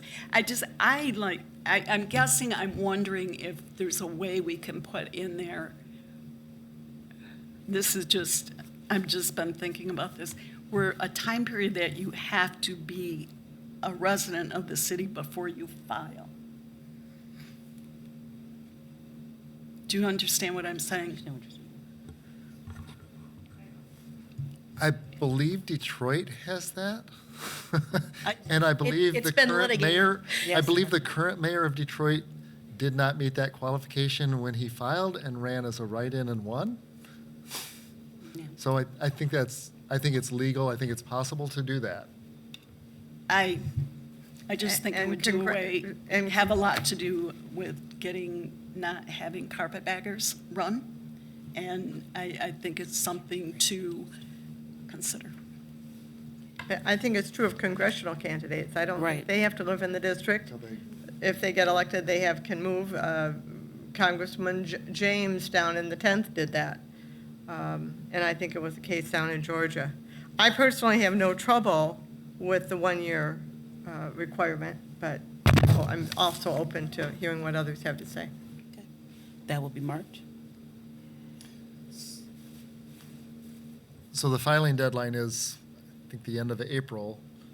So people have to have lived there by January 1st, generally, live within the city. At this point, yeah, with the current provision. Yeah, I'm like, okay, we will note that. 2-103, that we have visited ineligibility for office, and we did have an opinion on that. That is already, the language has already been adopted. Moving forward, Okay. okay. That was point 1. Point 2.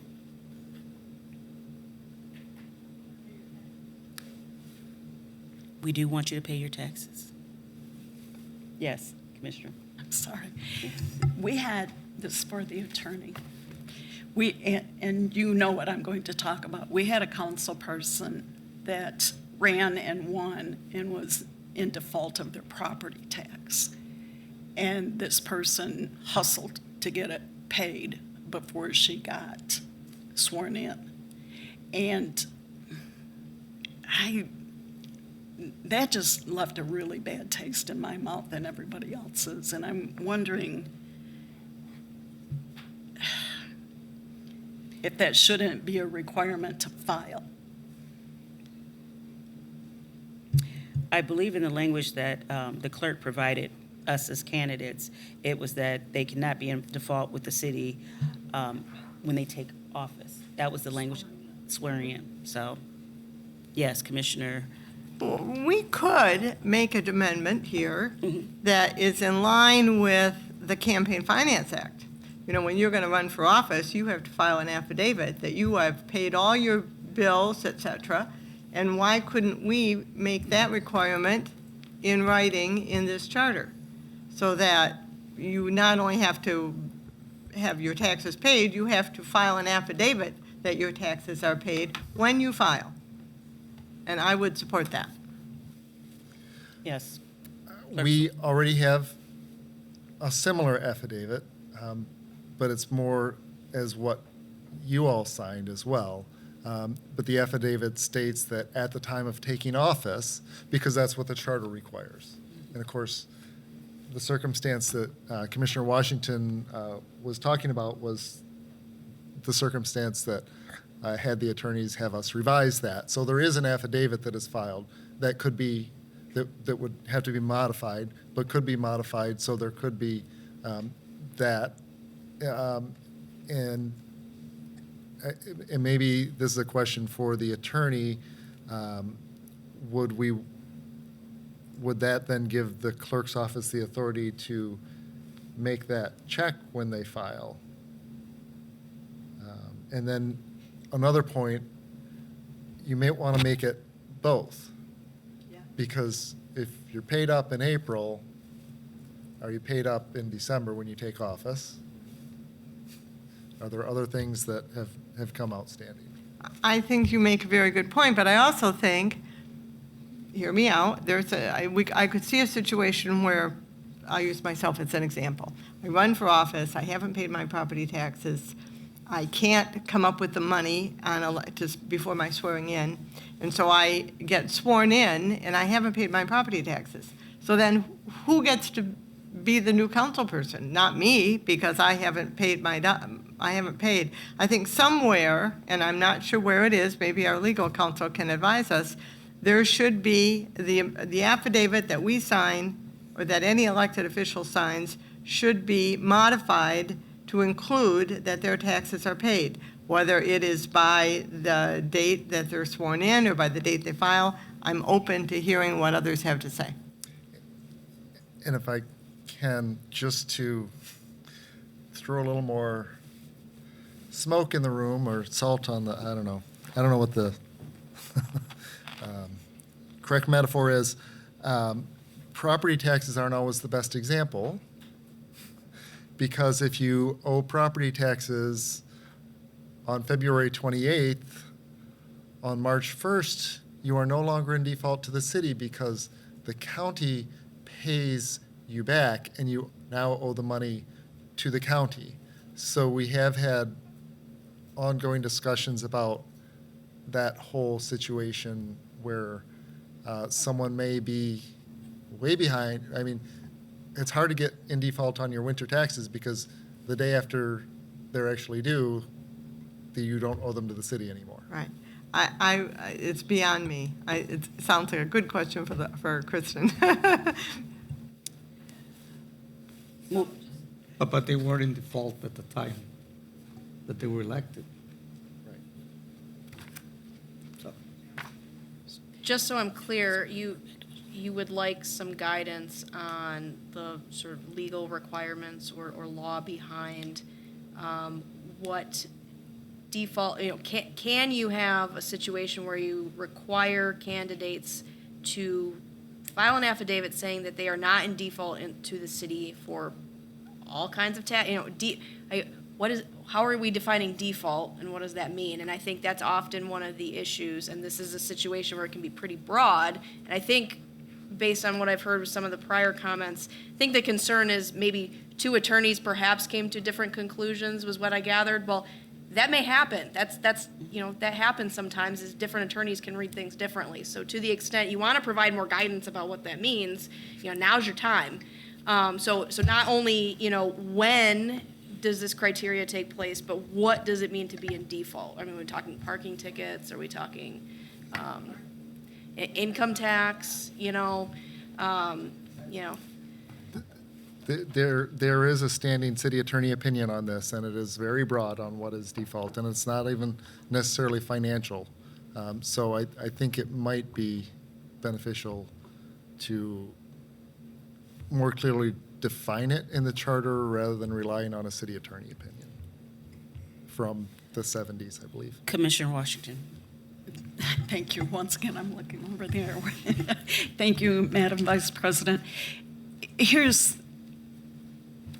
We don't want to get in a situation where they're in default, so it goes to the county. Now they owe the county. I think there has to be a way to say your property taxes are current, all other taxes are current, and you don't have tickets out there and everything else. There has to be a way to do that. Because all financial obligations, something like that, because I certainly don't want my council person to be in default to the point they've been handed over to the county. That does not bode well for me at all. There's got to be a way we can get around that. Okay. Are you talking in default just to the government or any financial obligation? Because I heard any financial obligation. Just to the city. To the I don't city, care if they okay. owe a hospital bill or, you know, I State don't or care federal about that. taxes? Does anybody else care about that kind of stuff? No. Okay, to the city, okay. Okay, moving forward, point 3.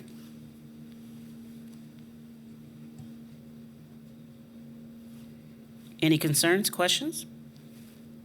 Okay. Commissioner Washington. Guillermo, you might have the answer to this. What is the wisdom behind a person who holds or has held an elective city office, which would be all of us, I think, cannot be eligible for an appointment to a non-elective office or employment for which compensation is paid? What's the wisdom behind that? I would think there would be a conflict of interest, perhaps, given the fact, huh? Well, not only that, but if I, for instance, I'm a charter commissioner, and I vote in favor of something that elected official wanted done, and then I'm rewarded by a city position. That's how I interpret that. That makes sense to me. Your own job in the next year's budget.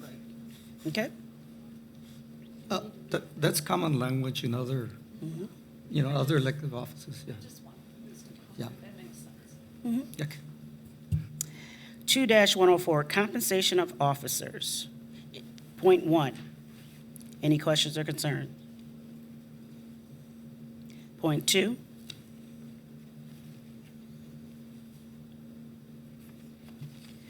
Point 3. Commissioner I Boyd. have a question on it.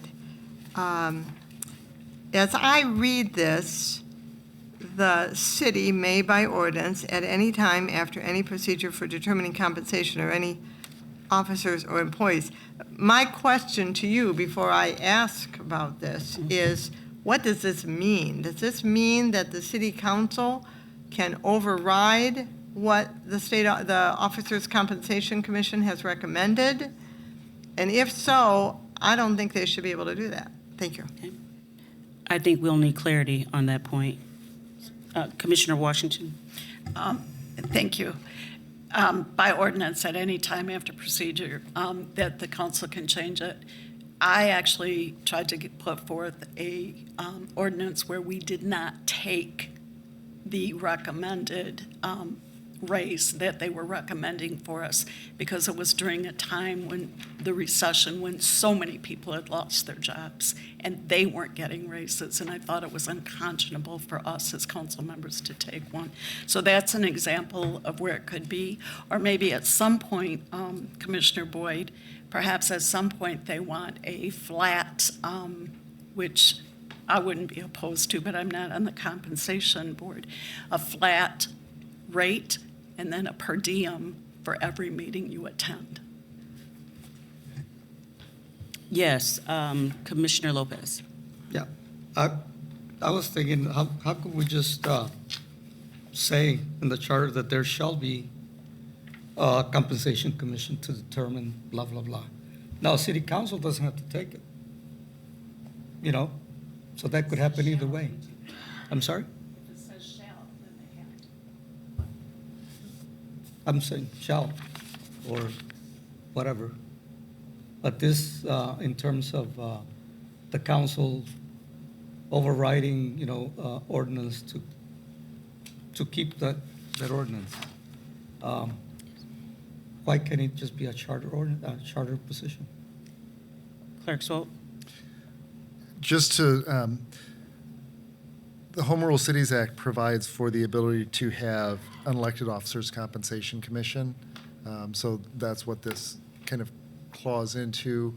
And the Home Rule Cities Act is specific as to the number of days that that they can meet, and then the amount of time that the council has to reject the recommendation by a 2/3 majority. So Right. I think that's already here, and unfortunately, there's not a line return, but point 3, I think, was the other question of the city may by ordinance alter the procedure. So that's not saying that it's not an ordinance to reject a raise or an amendment by the Compensation Commission, but that is saying that the city council could adopt an ordinance to completely change the process, because it's not required that there be a Compensation Commission. They could do an ordinance that says that they set their own salaries and the salaries of the mayor and the clerk. So just by the fact that it says the city shall by ordinance, so it is already in the charter then. So then whatever the compensation. The ordinance commission lays comes out up some of the with- details that aren't in the charter. Like right. the fact that the city council sets the date of the first meeting Right. and that the city clerk is required to provide notice to the commissioners and various other factors. So that provides some more detail, and we just lost city TV. Just, Francis ribbon cutting. what happened? Jack, Faith?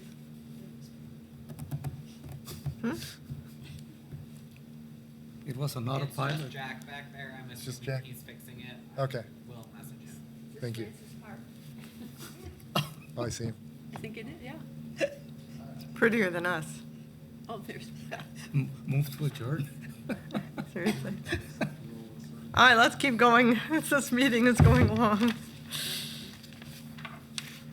We'll keep going. 2-105, bonds officers. Point 1.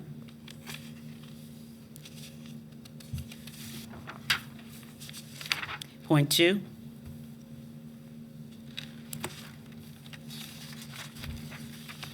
Point 3. 2-106, oath of office. Chapter 2, election of officers. 2-201, time of election. Yes, Commissioner Anderson. I've heard a few residents mention, I lied. Never mind. Wrong section. Okay, you're fine. Any other questions or concerns with the time of elections? Okay. 2-202, nonpartisan ballot. We will skip 2-203, which, 203, which talks about the wards and the makeup. So we're skipping point 1, 2, and 3? We're still going to talk about wards, right? We're coming We're back. coming back to that. We're coming back to it. We're coming back We're to the gonna be back wards. to this. Commissioner Washington had suggested we take it up in January because there are some. At a later local- date. So We can we're- take up that, In that just right now. That's what I 2-203 thought. wards. But point 2, though.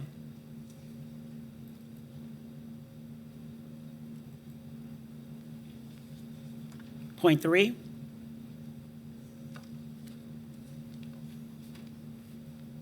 Point 4.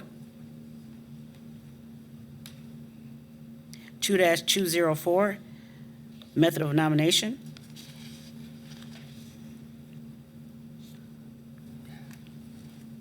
Point 2, or point 1. Point 2,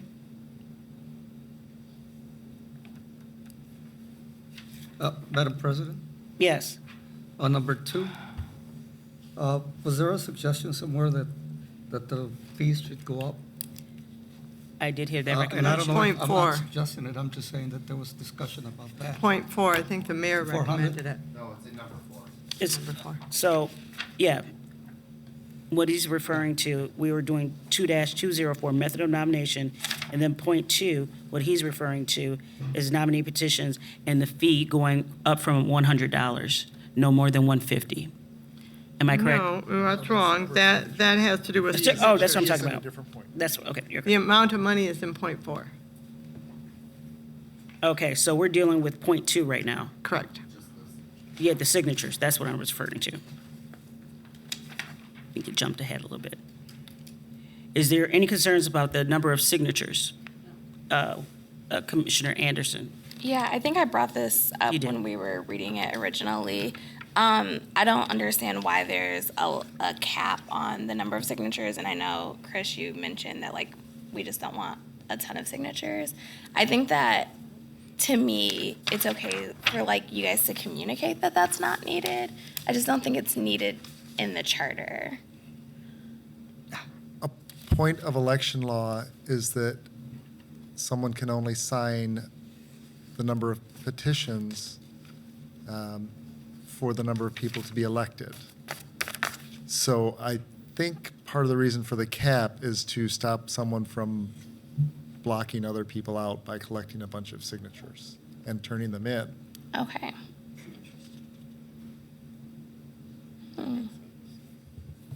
Okay. Any concerns? Point 3.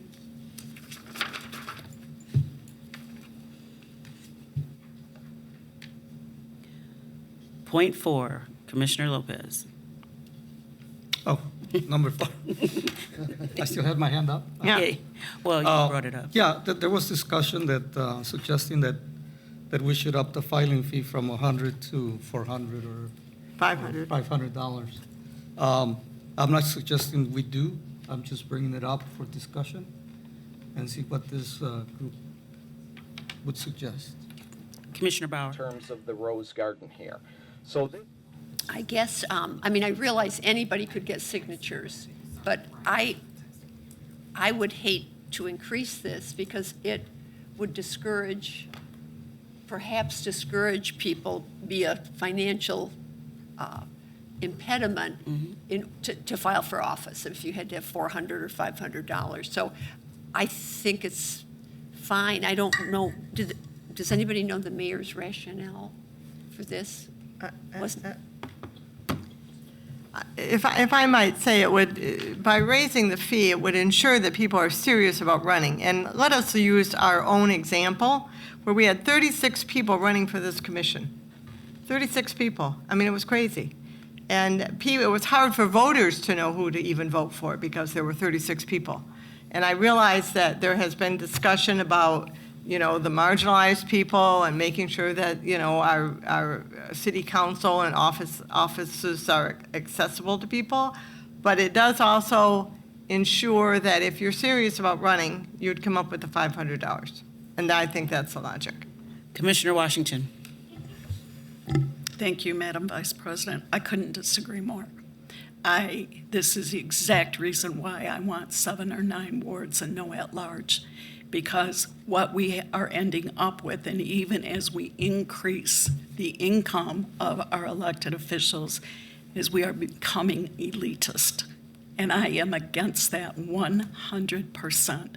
I would vote to keep it at $100 so that somebody from Hildebrandt, Waverly Park, or any other public housing division could run.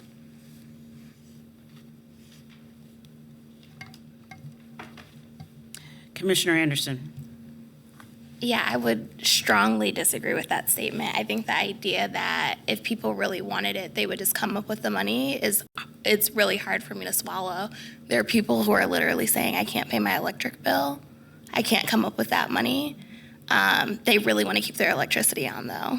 You know what I mean? So it's like, I don't think that coming up with the money is contingent on whether you really want something. It's really about access. People just don't have access to $500 leisurely to want to make an impact in their community. And I think to require that, I think is not okay at all. Clerk Swope. If I may, I just want to clarify, this is an or. I don't remember the last time someone filed petitions to run for city council. It's pretty, because people don't file petitions because $100 is. Yep. We good? And it doesn't have to be $500. I mean, it's, do we think that it should stay at 100 or should it go up to 200 or go to 250? I mean, I don't have a dog in this hunt. I don't really care. But the logic is that it would take more than just someone saying, okay, they're going to run and putting in $100. And Chris is right. People could always file or submit signatures. Is there a motion to keep the submitting and filing fee of $100? Second. It's been moved and properly seconded. All those, discussion? All those in favor, say aye. Aye. Those opposed, same sign. We will keep that. Point 5.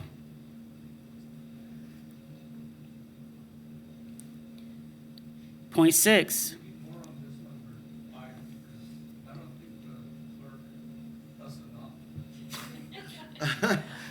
I couldn't agree more.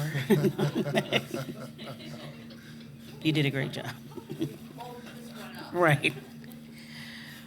Point 6.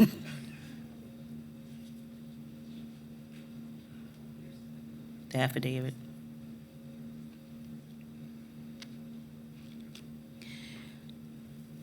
Two 205, Election Commission. Point 1.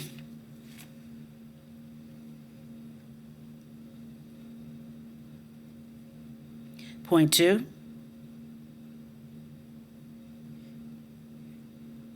2-206, state law to apply.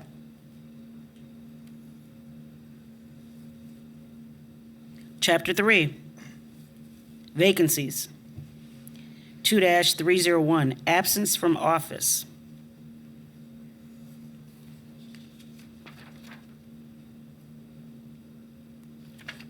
Yes, Commissioner. Just a question, has this ever happened? Okay, so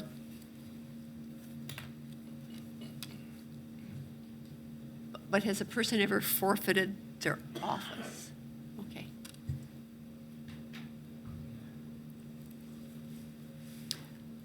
I don't understand how even this can even be, and maybe again, our legal counsel can advise. I thought only the governor could remove somebody who had been elected.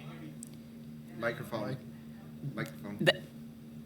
I guess I'm looking for some guidance, because I thought only the governor could remove somebody from office. And that you're correct according to Michigan law, MCL section 168.327. There you go, sister. But that comes up again, though, about how city council can remove, so we will have to address Right, so I that. don't know. So we will come back to that one. But the question is, if you look at this language, it's saying if they abandon their office and are absent for 60 days. That's different. That is a forfeiture. Say I just don't come. So I think we need some direction on that from legal. Correct. That would be an excused absence. Okay. Yes, Commissioner Lopez. So there was a lot of commotion regarding this particular question a year or two ago. And they were dealing with the definition of what all this meant. So is there a way that we can clarify some of this and put some language that is more definitive in line with state law or whatever applicable law?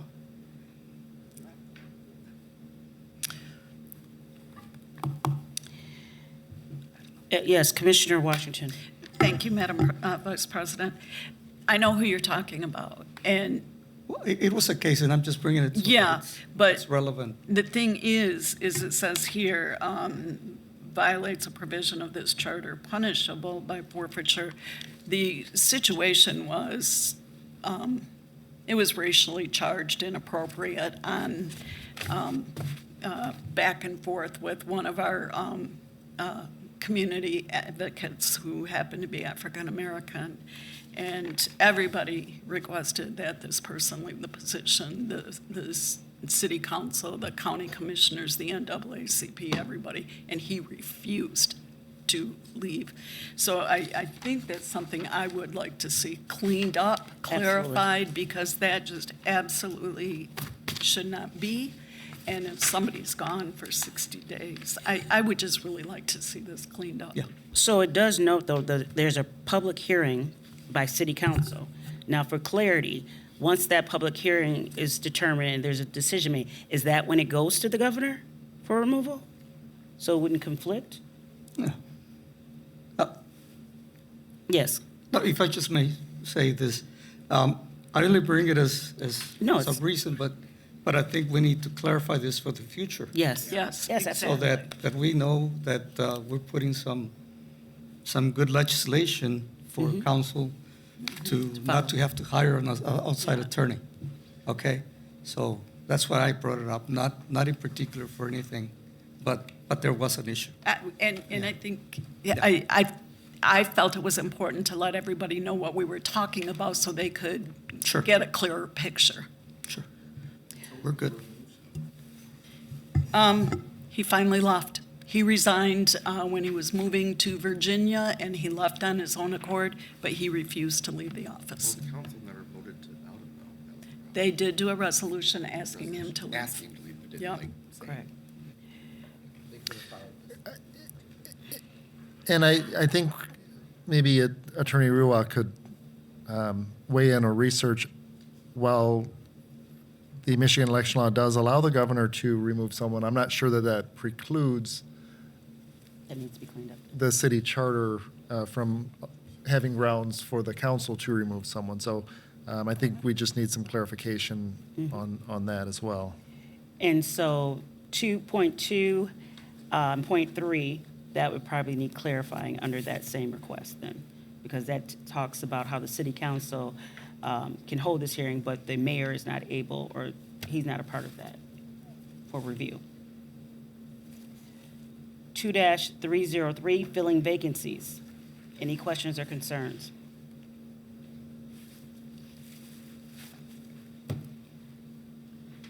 Point 1? Yeah, of course. Sorry, this is, I wish Commissioner Jeffries were here. This has been an ongoing issue of when the mayor is not Yes. available, and so they think because they can make a phone call, that makes them Yep.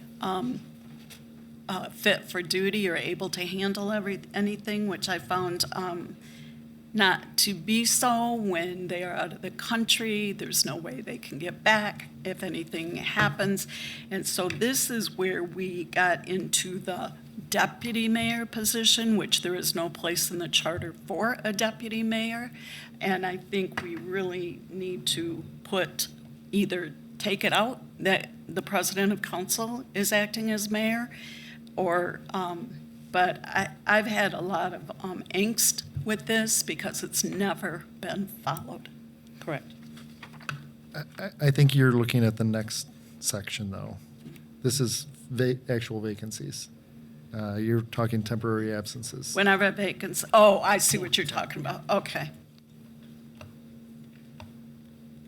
Okay, so, point 1.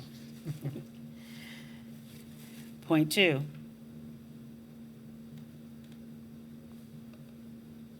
Now we're talking about the temporary absence of the mayor. I'm an Yes, overachiever. Huh? You are an overachiever. So this has been a concern because, according to history, there have been times that we've had a deputy mayor. We don't currently have one, but the mayor has bypassed the city council president and not notified. But it was stated that with new technology, you can be out of the city and still be able to perform your duties. You can be out of the state and still be able to perform your duties. And it came down to the question of whether someone was incapacitated or not. So I think this language does need to be clarified. Well, temporary absences, but who is in charge? City council president? And why do we have a deputy mayor? Madam Vice Chair, I agree. I just think it needs to be clarified. Yeah. And what temporary absence means, so we're not assuming that if we're just out of the city, not available. Right. I mean, we're living in a digital world where people are working remotely and doing all kinds of things, Correct. and I don't understand why a mayor can't do that too, but it should be clarified. Correct. Just in terms of, I guess, are there proposals about what the idea of this means? Because, I hear incapacitation, which in my mind, incapacitation is very different from temporary absence. Are you Correct. going to come up Correct. with some language? Do you want me to? If you could. Okay. And it sounds like it's incapacitation that is what you are looking Well, toward? no, I would suggest Unable like, to perform duties. yeah, or, Inability. Yes, Inability. not unable. I heard unable, and I was like, Okay. But out of contact, like there is no ability to contact the person. Okay. To me, that's Okay. Kristen, you got your work cut out for you. And so Commissioner Kui. This question is for Clerk Swoop.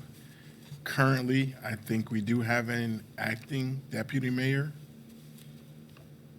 So I don't believe the mayor has ever purported to transfer statutory powers to anyone out in that line. I think it's a matter of what the title is. I don't think anybody with the, whether they've had the title of deputy mayor or not, has purported to perform the statutory duties of the mayor, to my knowledge. So I think the mayor puts forth that he can perform the duties of mayor from Florida when he's visiting family, or from virtually anywhere. There are very few things. I mean, he's still in communication with folks and is still overseeing them. So I think his position, as I believe he stated here, was that he is still in charge, whether he's here or not. So I guess my question, So I don't think, I think the And I know fact he that can it's appoint a any- title of deputy mayor does not make them able to fulfill the, but I guess I'm looking at that role in general. He does have the authority to, because he made an announcement about he had an interim. So does that hold any merit? Does not. I think it's a job title, not a position. It's not a charter position. Right. But again, so if that is a job title, what duties would that person have? Or is that something the mayor? I don't know. I have not seen the job description for deputy mayor. Okay. But we have one. Yes. We have had people with that title, So Commissioner Lopez and then Commissioner Washington. Okay. Because of the world we live in now, with technology and ability to perform the job from home. I don't know if this is the place, but the mayor also has a deputy mayor or chief of staff who runs the city when he or she's not here. Okay, maybe not for a month, but while he's out of town, he or she's out of town. You have the deputy mayor, whatever the name is that is gonna come up. What is their role in contrast or with this 2304 temporary absence of mayor? I can see where it says where mayor's inability to be here or run the city, sickness or whatever. But if it's just for a trip to a conference, for example, vacation, those things, I don't know if it's here where we define that, or is this the place? I guess I'm asking first for that discussion. I think the concern was the transfer of powers and someone's inability to serve as mayor. That, I think we need to move forward and allow our attorney to address that and clean that language up. If you don't have any objection to that, yes. Yeah, I Thank think you. we need to know that, yeah. My objection is the term deputy mayor. It gives a perception of something that isn't, and I think we had that discussion at one point to call the position, create in the charter a chief executive officer, and we can put in that language administrative duties, not statutory duties. And then they can keep the city running, but they cannot have the statutory powers that the mayor has. But I think to have anything named deputy mayor is disingenuous. That should be an elected position if we're going to go that route. We should think about this because, like I keep saying, we have to look at the future. We're not going to be here, so how do we enable the city to keep running without a hitch? And what's the role of the president of the council in those short instances? Is there a role? It's probably no, but it's here. But the council president should still be made aware of when the mayor is out of the city. And I think that's where the angst has been, is that nobody had any idea, because there are things that the president of council does need to discuss with the mayor. And, I don't think that's a big ask. They're not asking to take their power. Well, I mean, in everyday life, no problem. That's why we have to Exactly. That's adjust just this. common courtesy, but unfortunately, and not the current mayor, but we have had a mayor that caused a lot of problems, and if we're looking at the future, let's remember, maybe we will not always have benevolent mayors. No, And I personally am in favor of transferring the power to the Let's president define of the it. council. Commissioner Anderson. I would just like us to define temporary absence going forward. I just feel like it's really broad. I'm also okay with the president of council stepping in these events. I feel like I had another question, but I don't remember. I think that's it. Okay. So we can skip to point 3, and that deals with, the acting mayor. If there's any objection, if that person, the acting mayor, declines, we need to define who is designated. Point 4.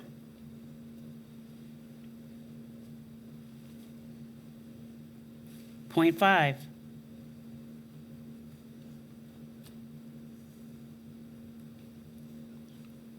Chapter 4, ballot issues. 2-401, recall.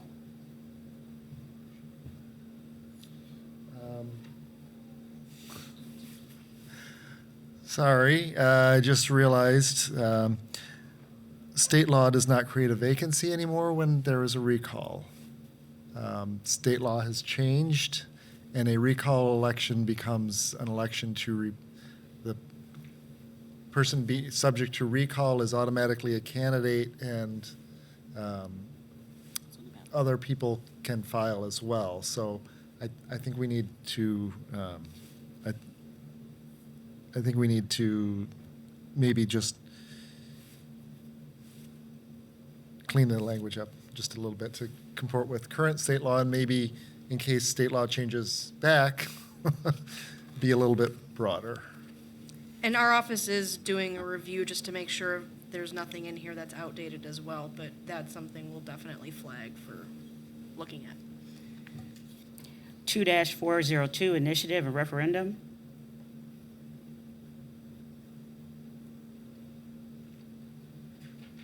2-403, petitions for initiative and referendum. Point 1. Point 2. Point 3.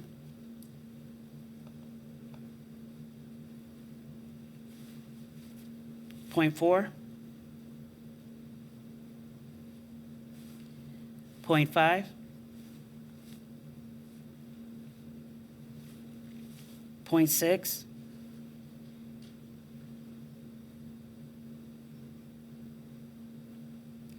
Two 404, suspension of referred ordinance.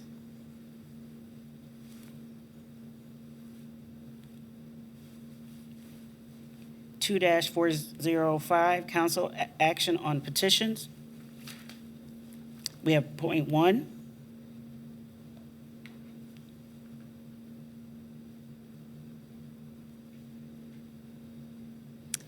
Point 2. 2-406, special elections. Point 1.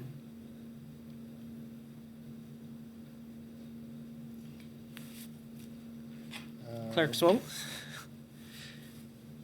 Yeah, we might want to look at the number of days because state law has a longer requirement. I think this don't whole remember what it section is that- should be comply with state law. And if yeah. if the legal counsel is already looking at that, then it might be covered.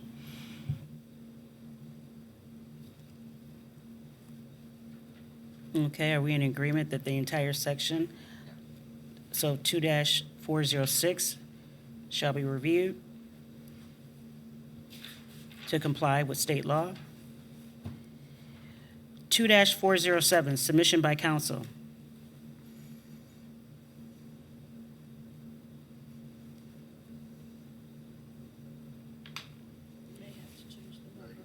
Yeah.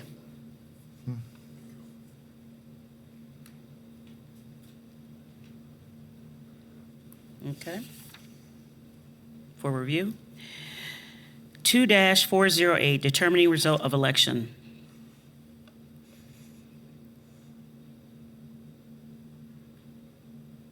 Point 1.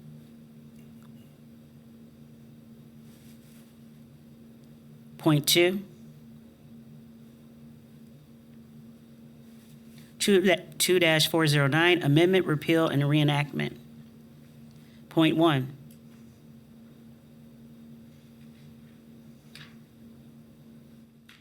Point 2.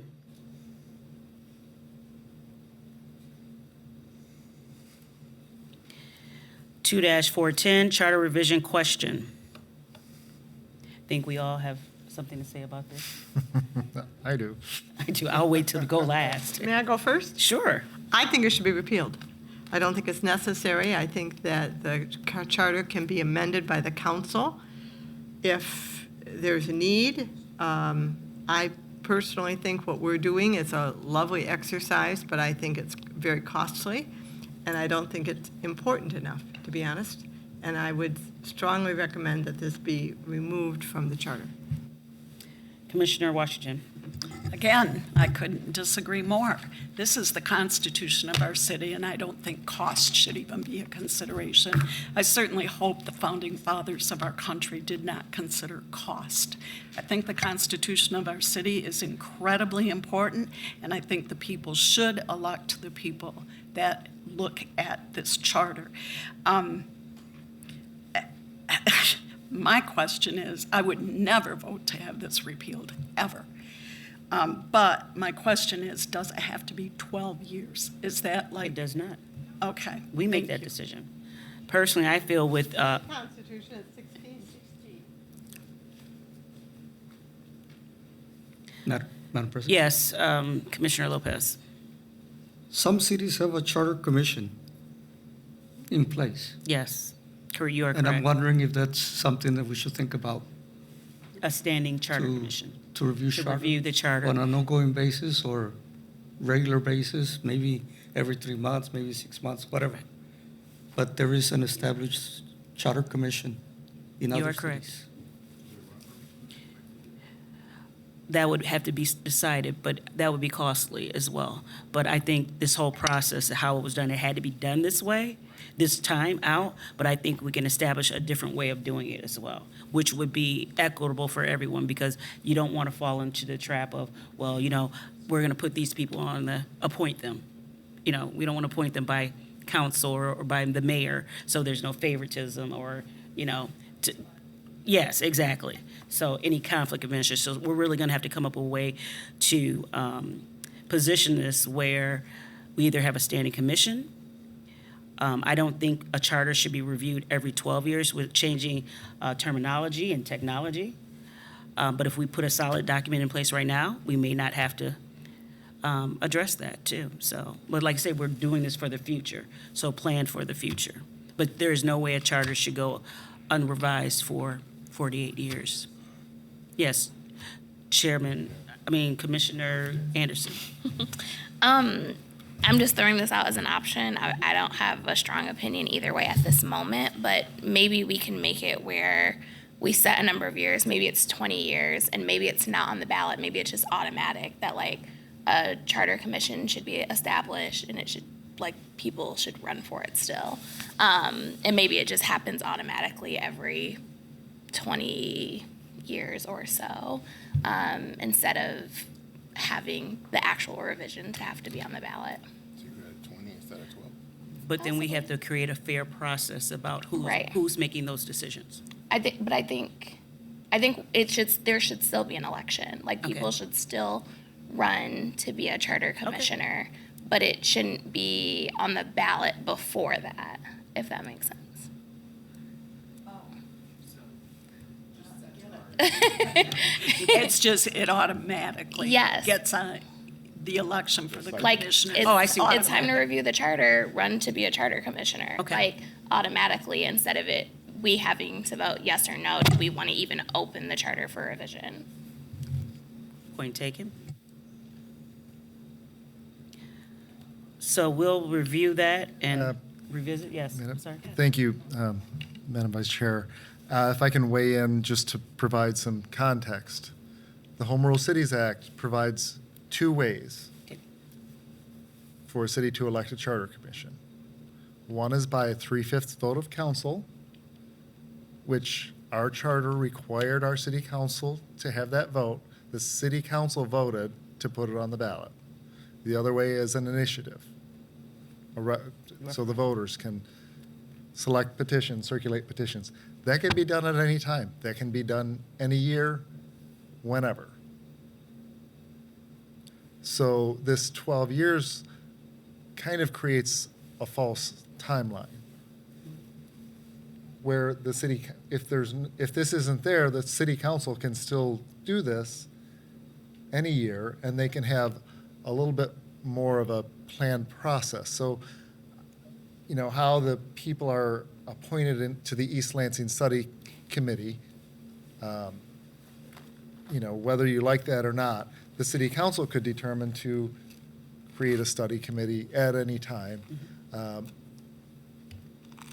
So I think the automatically going on the ballot is not necessarily meeting the needs of the city. I think this is something that should always be in the back pocket of both the voters and the city council.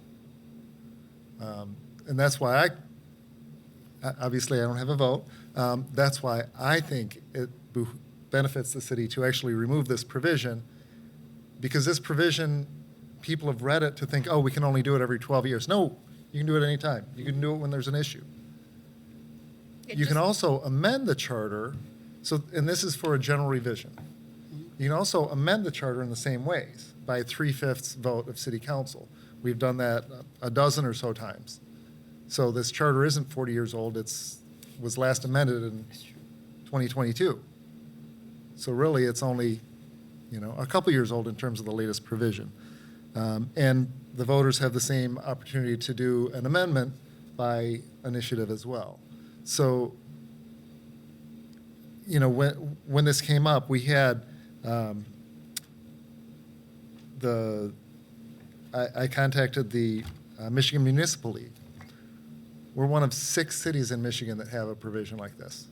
Most cities don't have anything where they automatically vote on whether to have a general revision. It's a rare thing that we have. So I think this is not a benefit, and I appreciate your idea, but I don't think that would meet the requirements of state law of how they occur. The other thing that state law allows, and I think, if I understand correctly, this is how it was done when the current charter was adopted.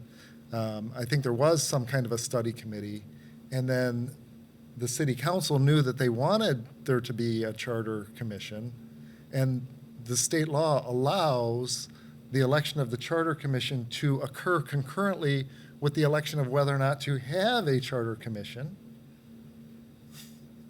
And then if the voters say, no, we don't want a charter commission, then the people who run, sorry, none of you were elected because there is no office to be elected to, but it saves having 2 separate elections. It puts the whole discussion out there at once.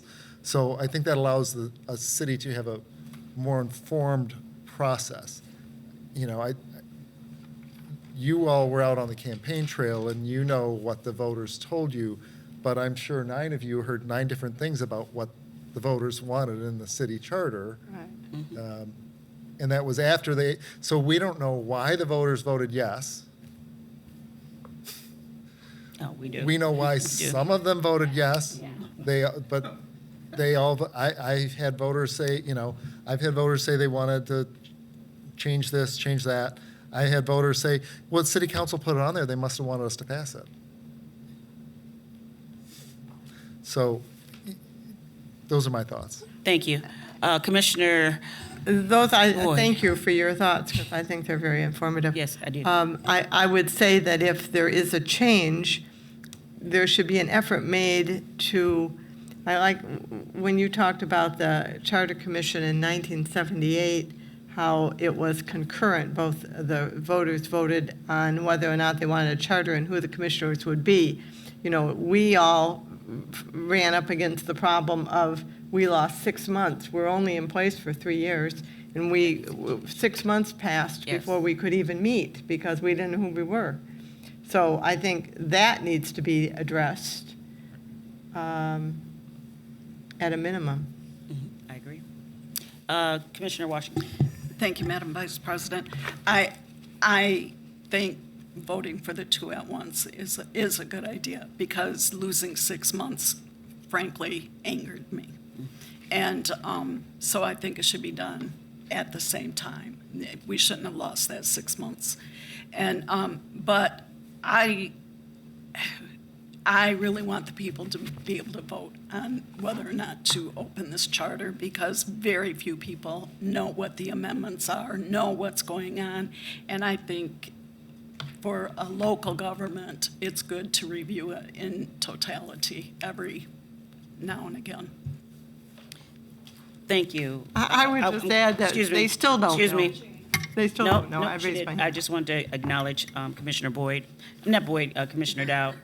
It's been a long night. So, I wonder if brainstorming here, right? Because this is what we get to do now. The clerk mentioned it's possible that this can happen in 2 other ways, right? And if we don't put a time frame on here, instead of that, replacing with this commission or this charter can be reviewed at the wish of the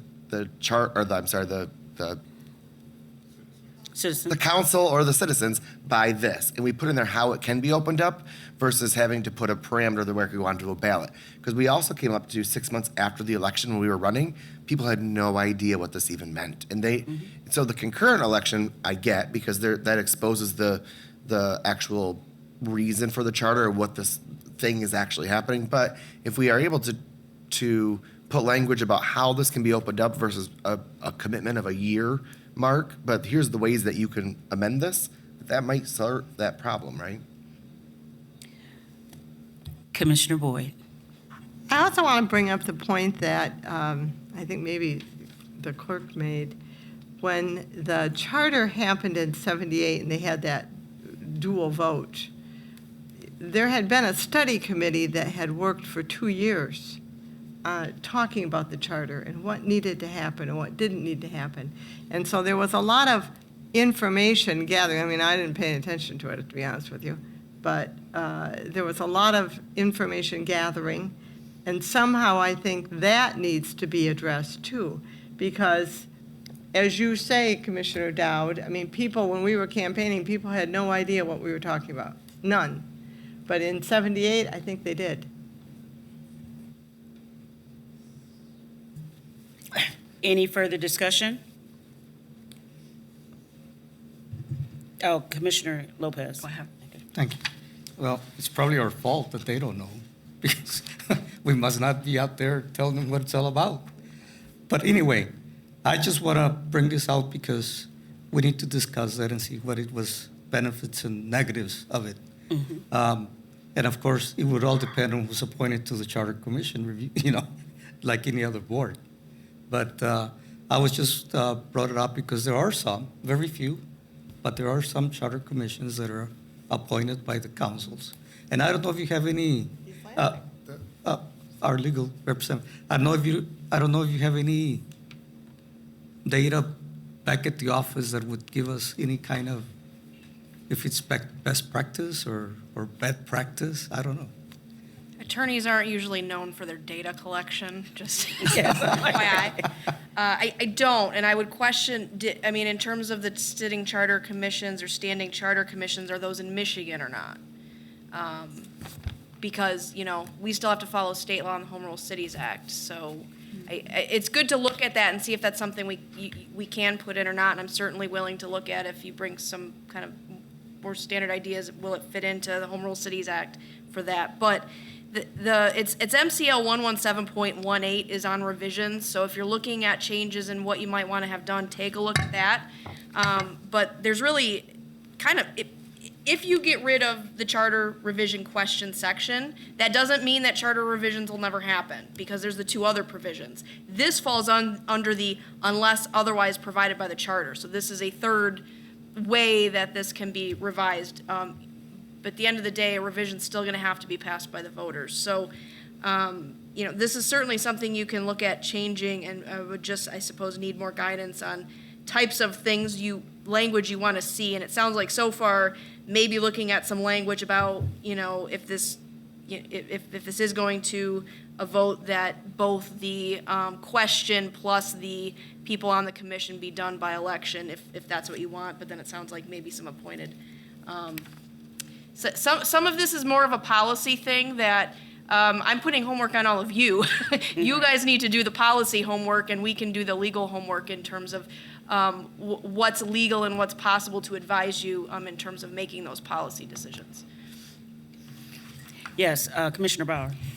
I'm really intrigued, and I don't know exactly how we would do it, but I'm very intrigued by, in some way, first, in this charter, establishing that a study committee would be formed every blank years to take a look at the charter, just like many organizations we're all in have bylaws committees, and then bring that recommendation to maybe the city council. Yes, I agree. Again, I don't know, well, that's the problem. How would who would appoint the committee? There'd be a lot, we'd have to think about that, but I'm intrigued about having another step where people took a look at the charter and then really tried to make the decision, should it go to the next step at that point. And I propose that there is an established charter commission that could do that review and make that recommendation to the city council and go from there. But once again, it gets back to, we make appointments by the the council members and the mayor. That's our current process. Right. And that's where we kind of, there's a disconnect with our citizens in those appointments. Yeah. Commissioner? I need to think about this for a couple weeks, Yes, because you do. I'm not sure. Because I also am not certain that I want the council to decide whether or not the charter is going to be reviewed. I think that's something that maybe I like the people to have a say in. I just have to think about this for a couple weeks. And from the conversation, I think we all do. And so I don't think we're really even at a point that we can discuss it firmly for the people to do it. We all know to do a public initiative is burdensome. People don't know how to do it, and really what that does is keeps the people out of the process. So I need to think about this. Okay, and then we'll take two more. Commissioner, I just want to say, fine to think about it, but we should probably look back at 78 and see, how did that study committee come to be? I mean, who appointed that committee? What was their role? And that might give us some guidance. or just best practices period of how currently, we can't really say, but currently how they're appointed. I think we need to look at some best practices with other cities within Michigan. Commissioner Lopez? Yeah, I think my vision, if any, is that what Commissioner Bauer says, that a charter commission, standing charter commission, would keep the charter updated Yes. and would bring to the council recommendations for change by ordinance, I guess, at that point, or I don't know. But anyway, to keep it updated and have a way for people that have issues with any part of the charter to come to the charter commission and talk about it and find some way to address their issue based on the charter. And so, like I said, there's few that are out there, but there are. And I wonder how effective they are. I think it would be a good point for us to each review this, once again, put our thoughts together in writing to the commission, and that way we can bring it all together and address this at a later time. Is everybody in agreement with that?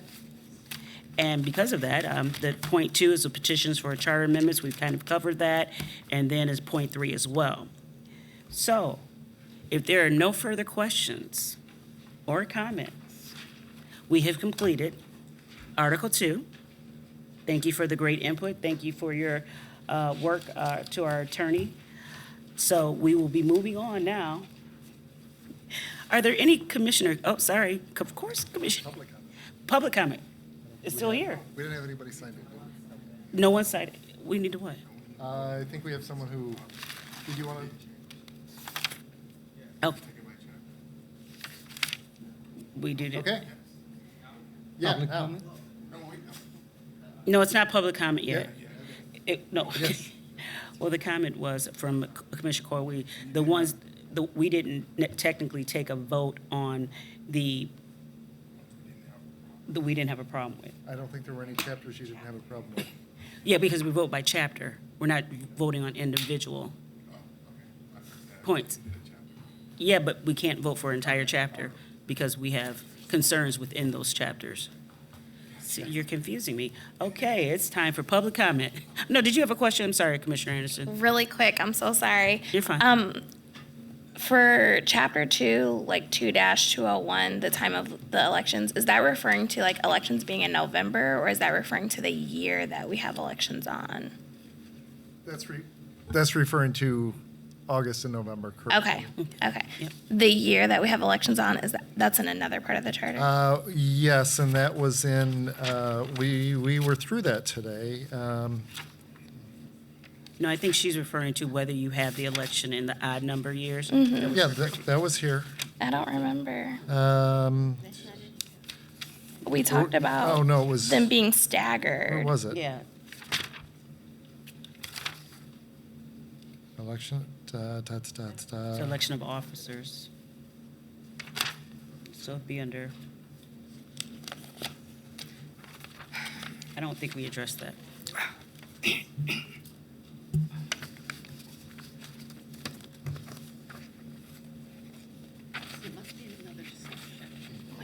We were through that today. Where did I see that?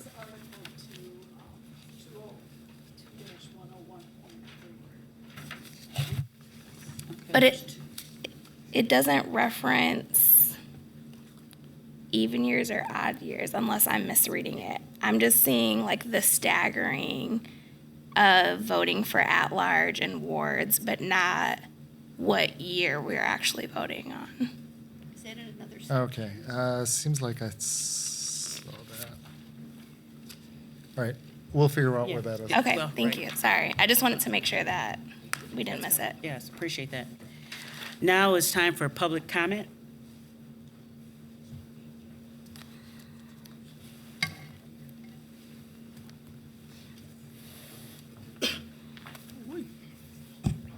Good evening, Farhan Shikumar. I just wanted to talk about a few things that was mentioned tonight. The biggest thing that really concerned me was this idea that anybody who wants to serve the city, who wants to run for office, should pay $500. Running for office is a key path to making change in a democracy. But for too many people like myself, minorities, it's already unaffordable and inaccessible. Elections are very expensive, and you're already talking about buying flyers, yard signs, mailings in order to send your message to voters. And so already facing all those expenses just to get in for $500, I don't know how to say this in a respectful way, but Ms. Boyd, sometimes I wonder if you really process what you're saying before you say it, because a lot of times in these meetings, some of the things that you have said are un-American, it's inconsiderate, and I mean, you can laugh all you want, but like, it's really insulting. It really is very insulting. And so I hope you really take time to think about what you say before you say it. Two, temporary absence. When it comes to being a mayor in this city, you can't just phone in from Dubai and trying to run the city. I understand technology has improved, but there needs to be somebody here if something bad were to happen. And so we need like real voice, real leadership here. And so the only person who can do that, I believe, should be the president of city council. And then we should also have like a chain of command. The president, maybe vice president, then down, up and down. Just like you have president, vice president, like Secretary of State, the Secretary of Defense, like there's a chain of command. We also need to have that for the city. The charter should be automatically reviewed, I believe, every 8 years, same as that's a 2 presidential term. The reason why I say automatically open is because this past election, when the city charter was reopened, you literally had the mayor of the city campaigning against the city charter, saying voters should not vote or support. So that means that if he had his way, you guys wouldn't be here. And so we shouldn't even have city council voting to reopen the city charter. It shouldn't go on a ballot. It should automatically be up, and people should be given a chance to run and do what you guys are doing today. And so, I was very concerned. I didn't think it was going to pass. I tried my best to let the voters know what was at stake by reopening the city charter. But when you have the mayor, when you have special interest groups who are literally campaigning against what you guys are doing today, that's very concerning. So Thank you. I really hope it should be automatic.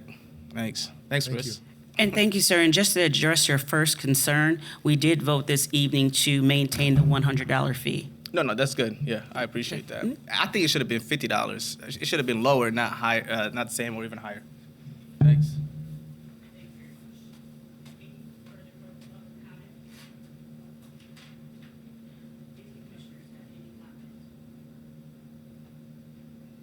Nice job, Madam Vice President. Thank you. I couldn't even process what you were saying. So with that said, the meeting is adjourned.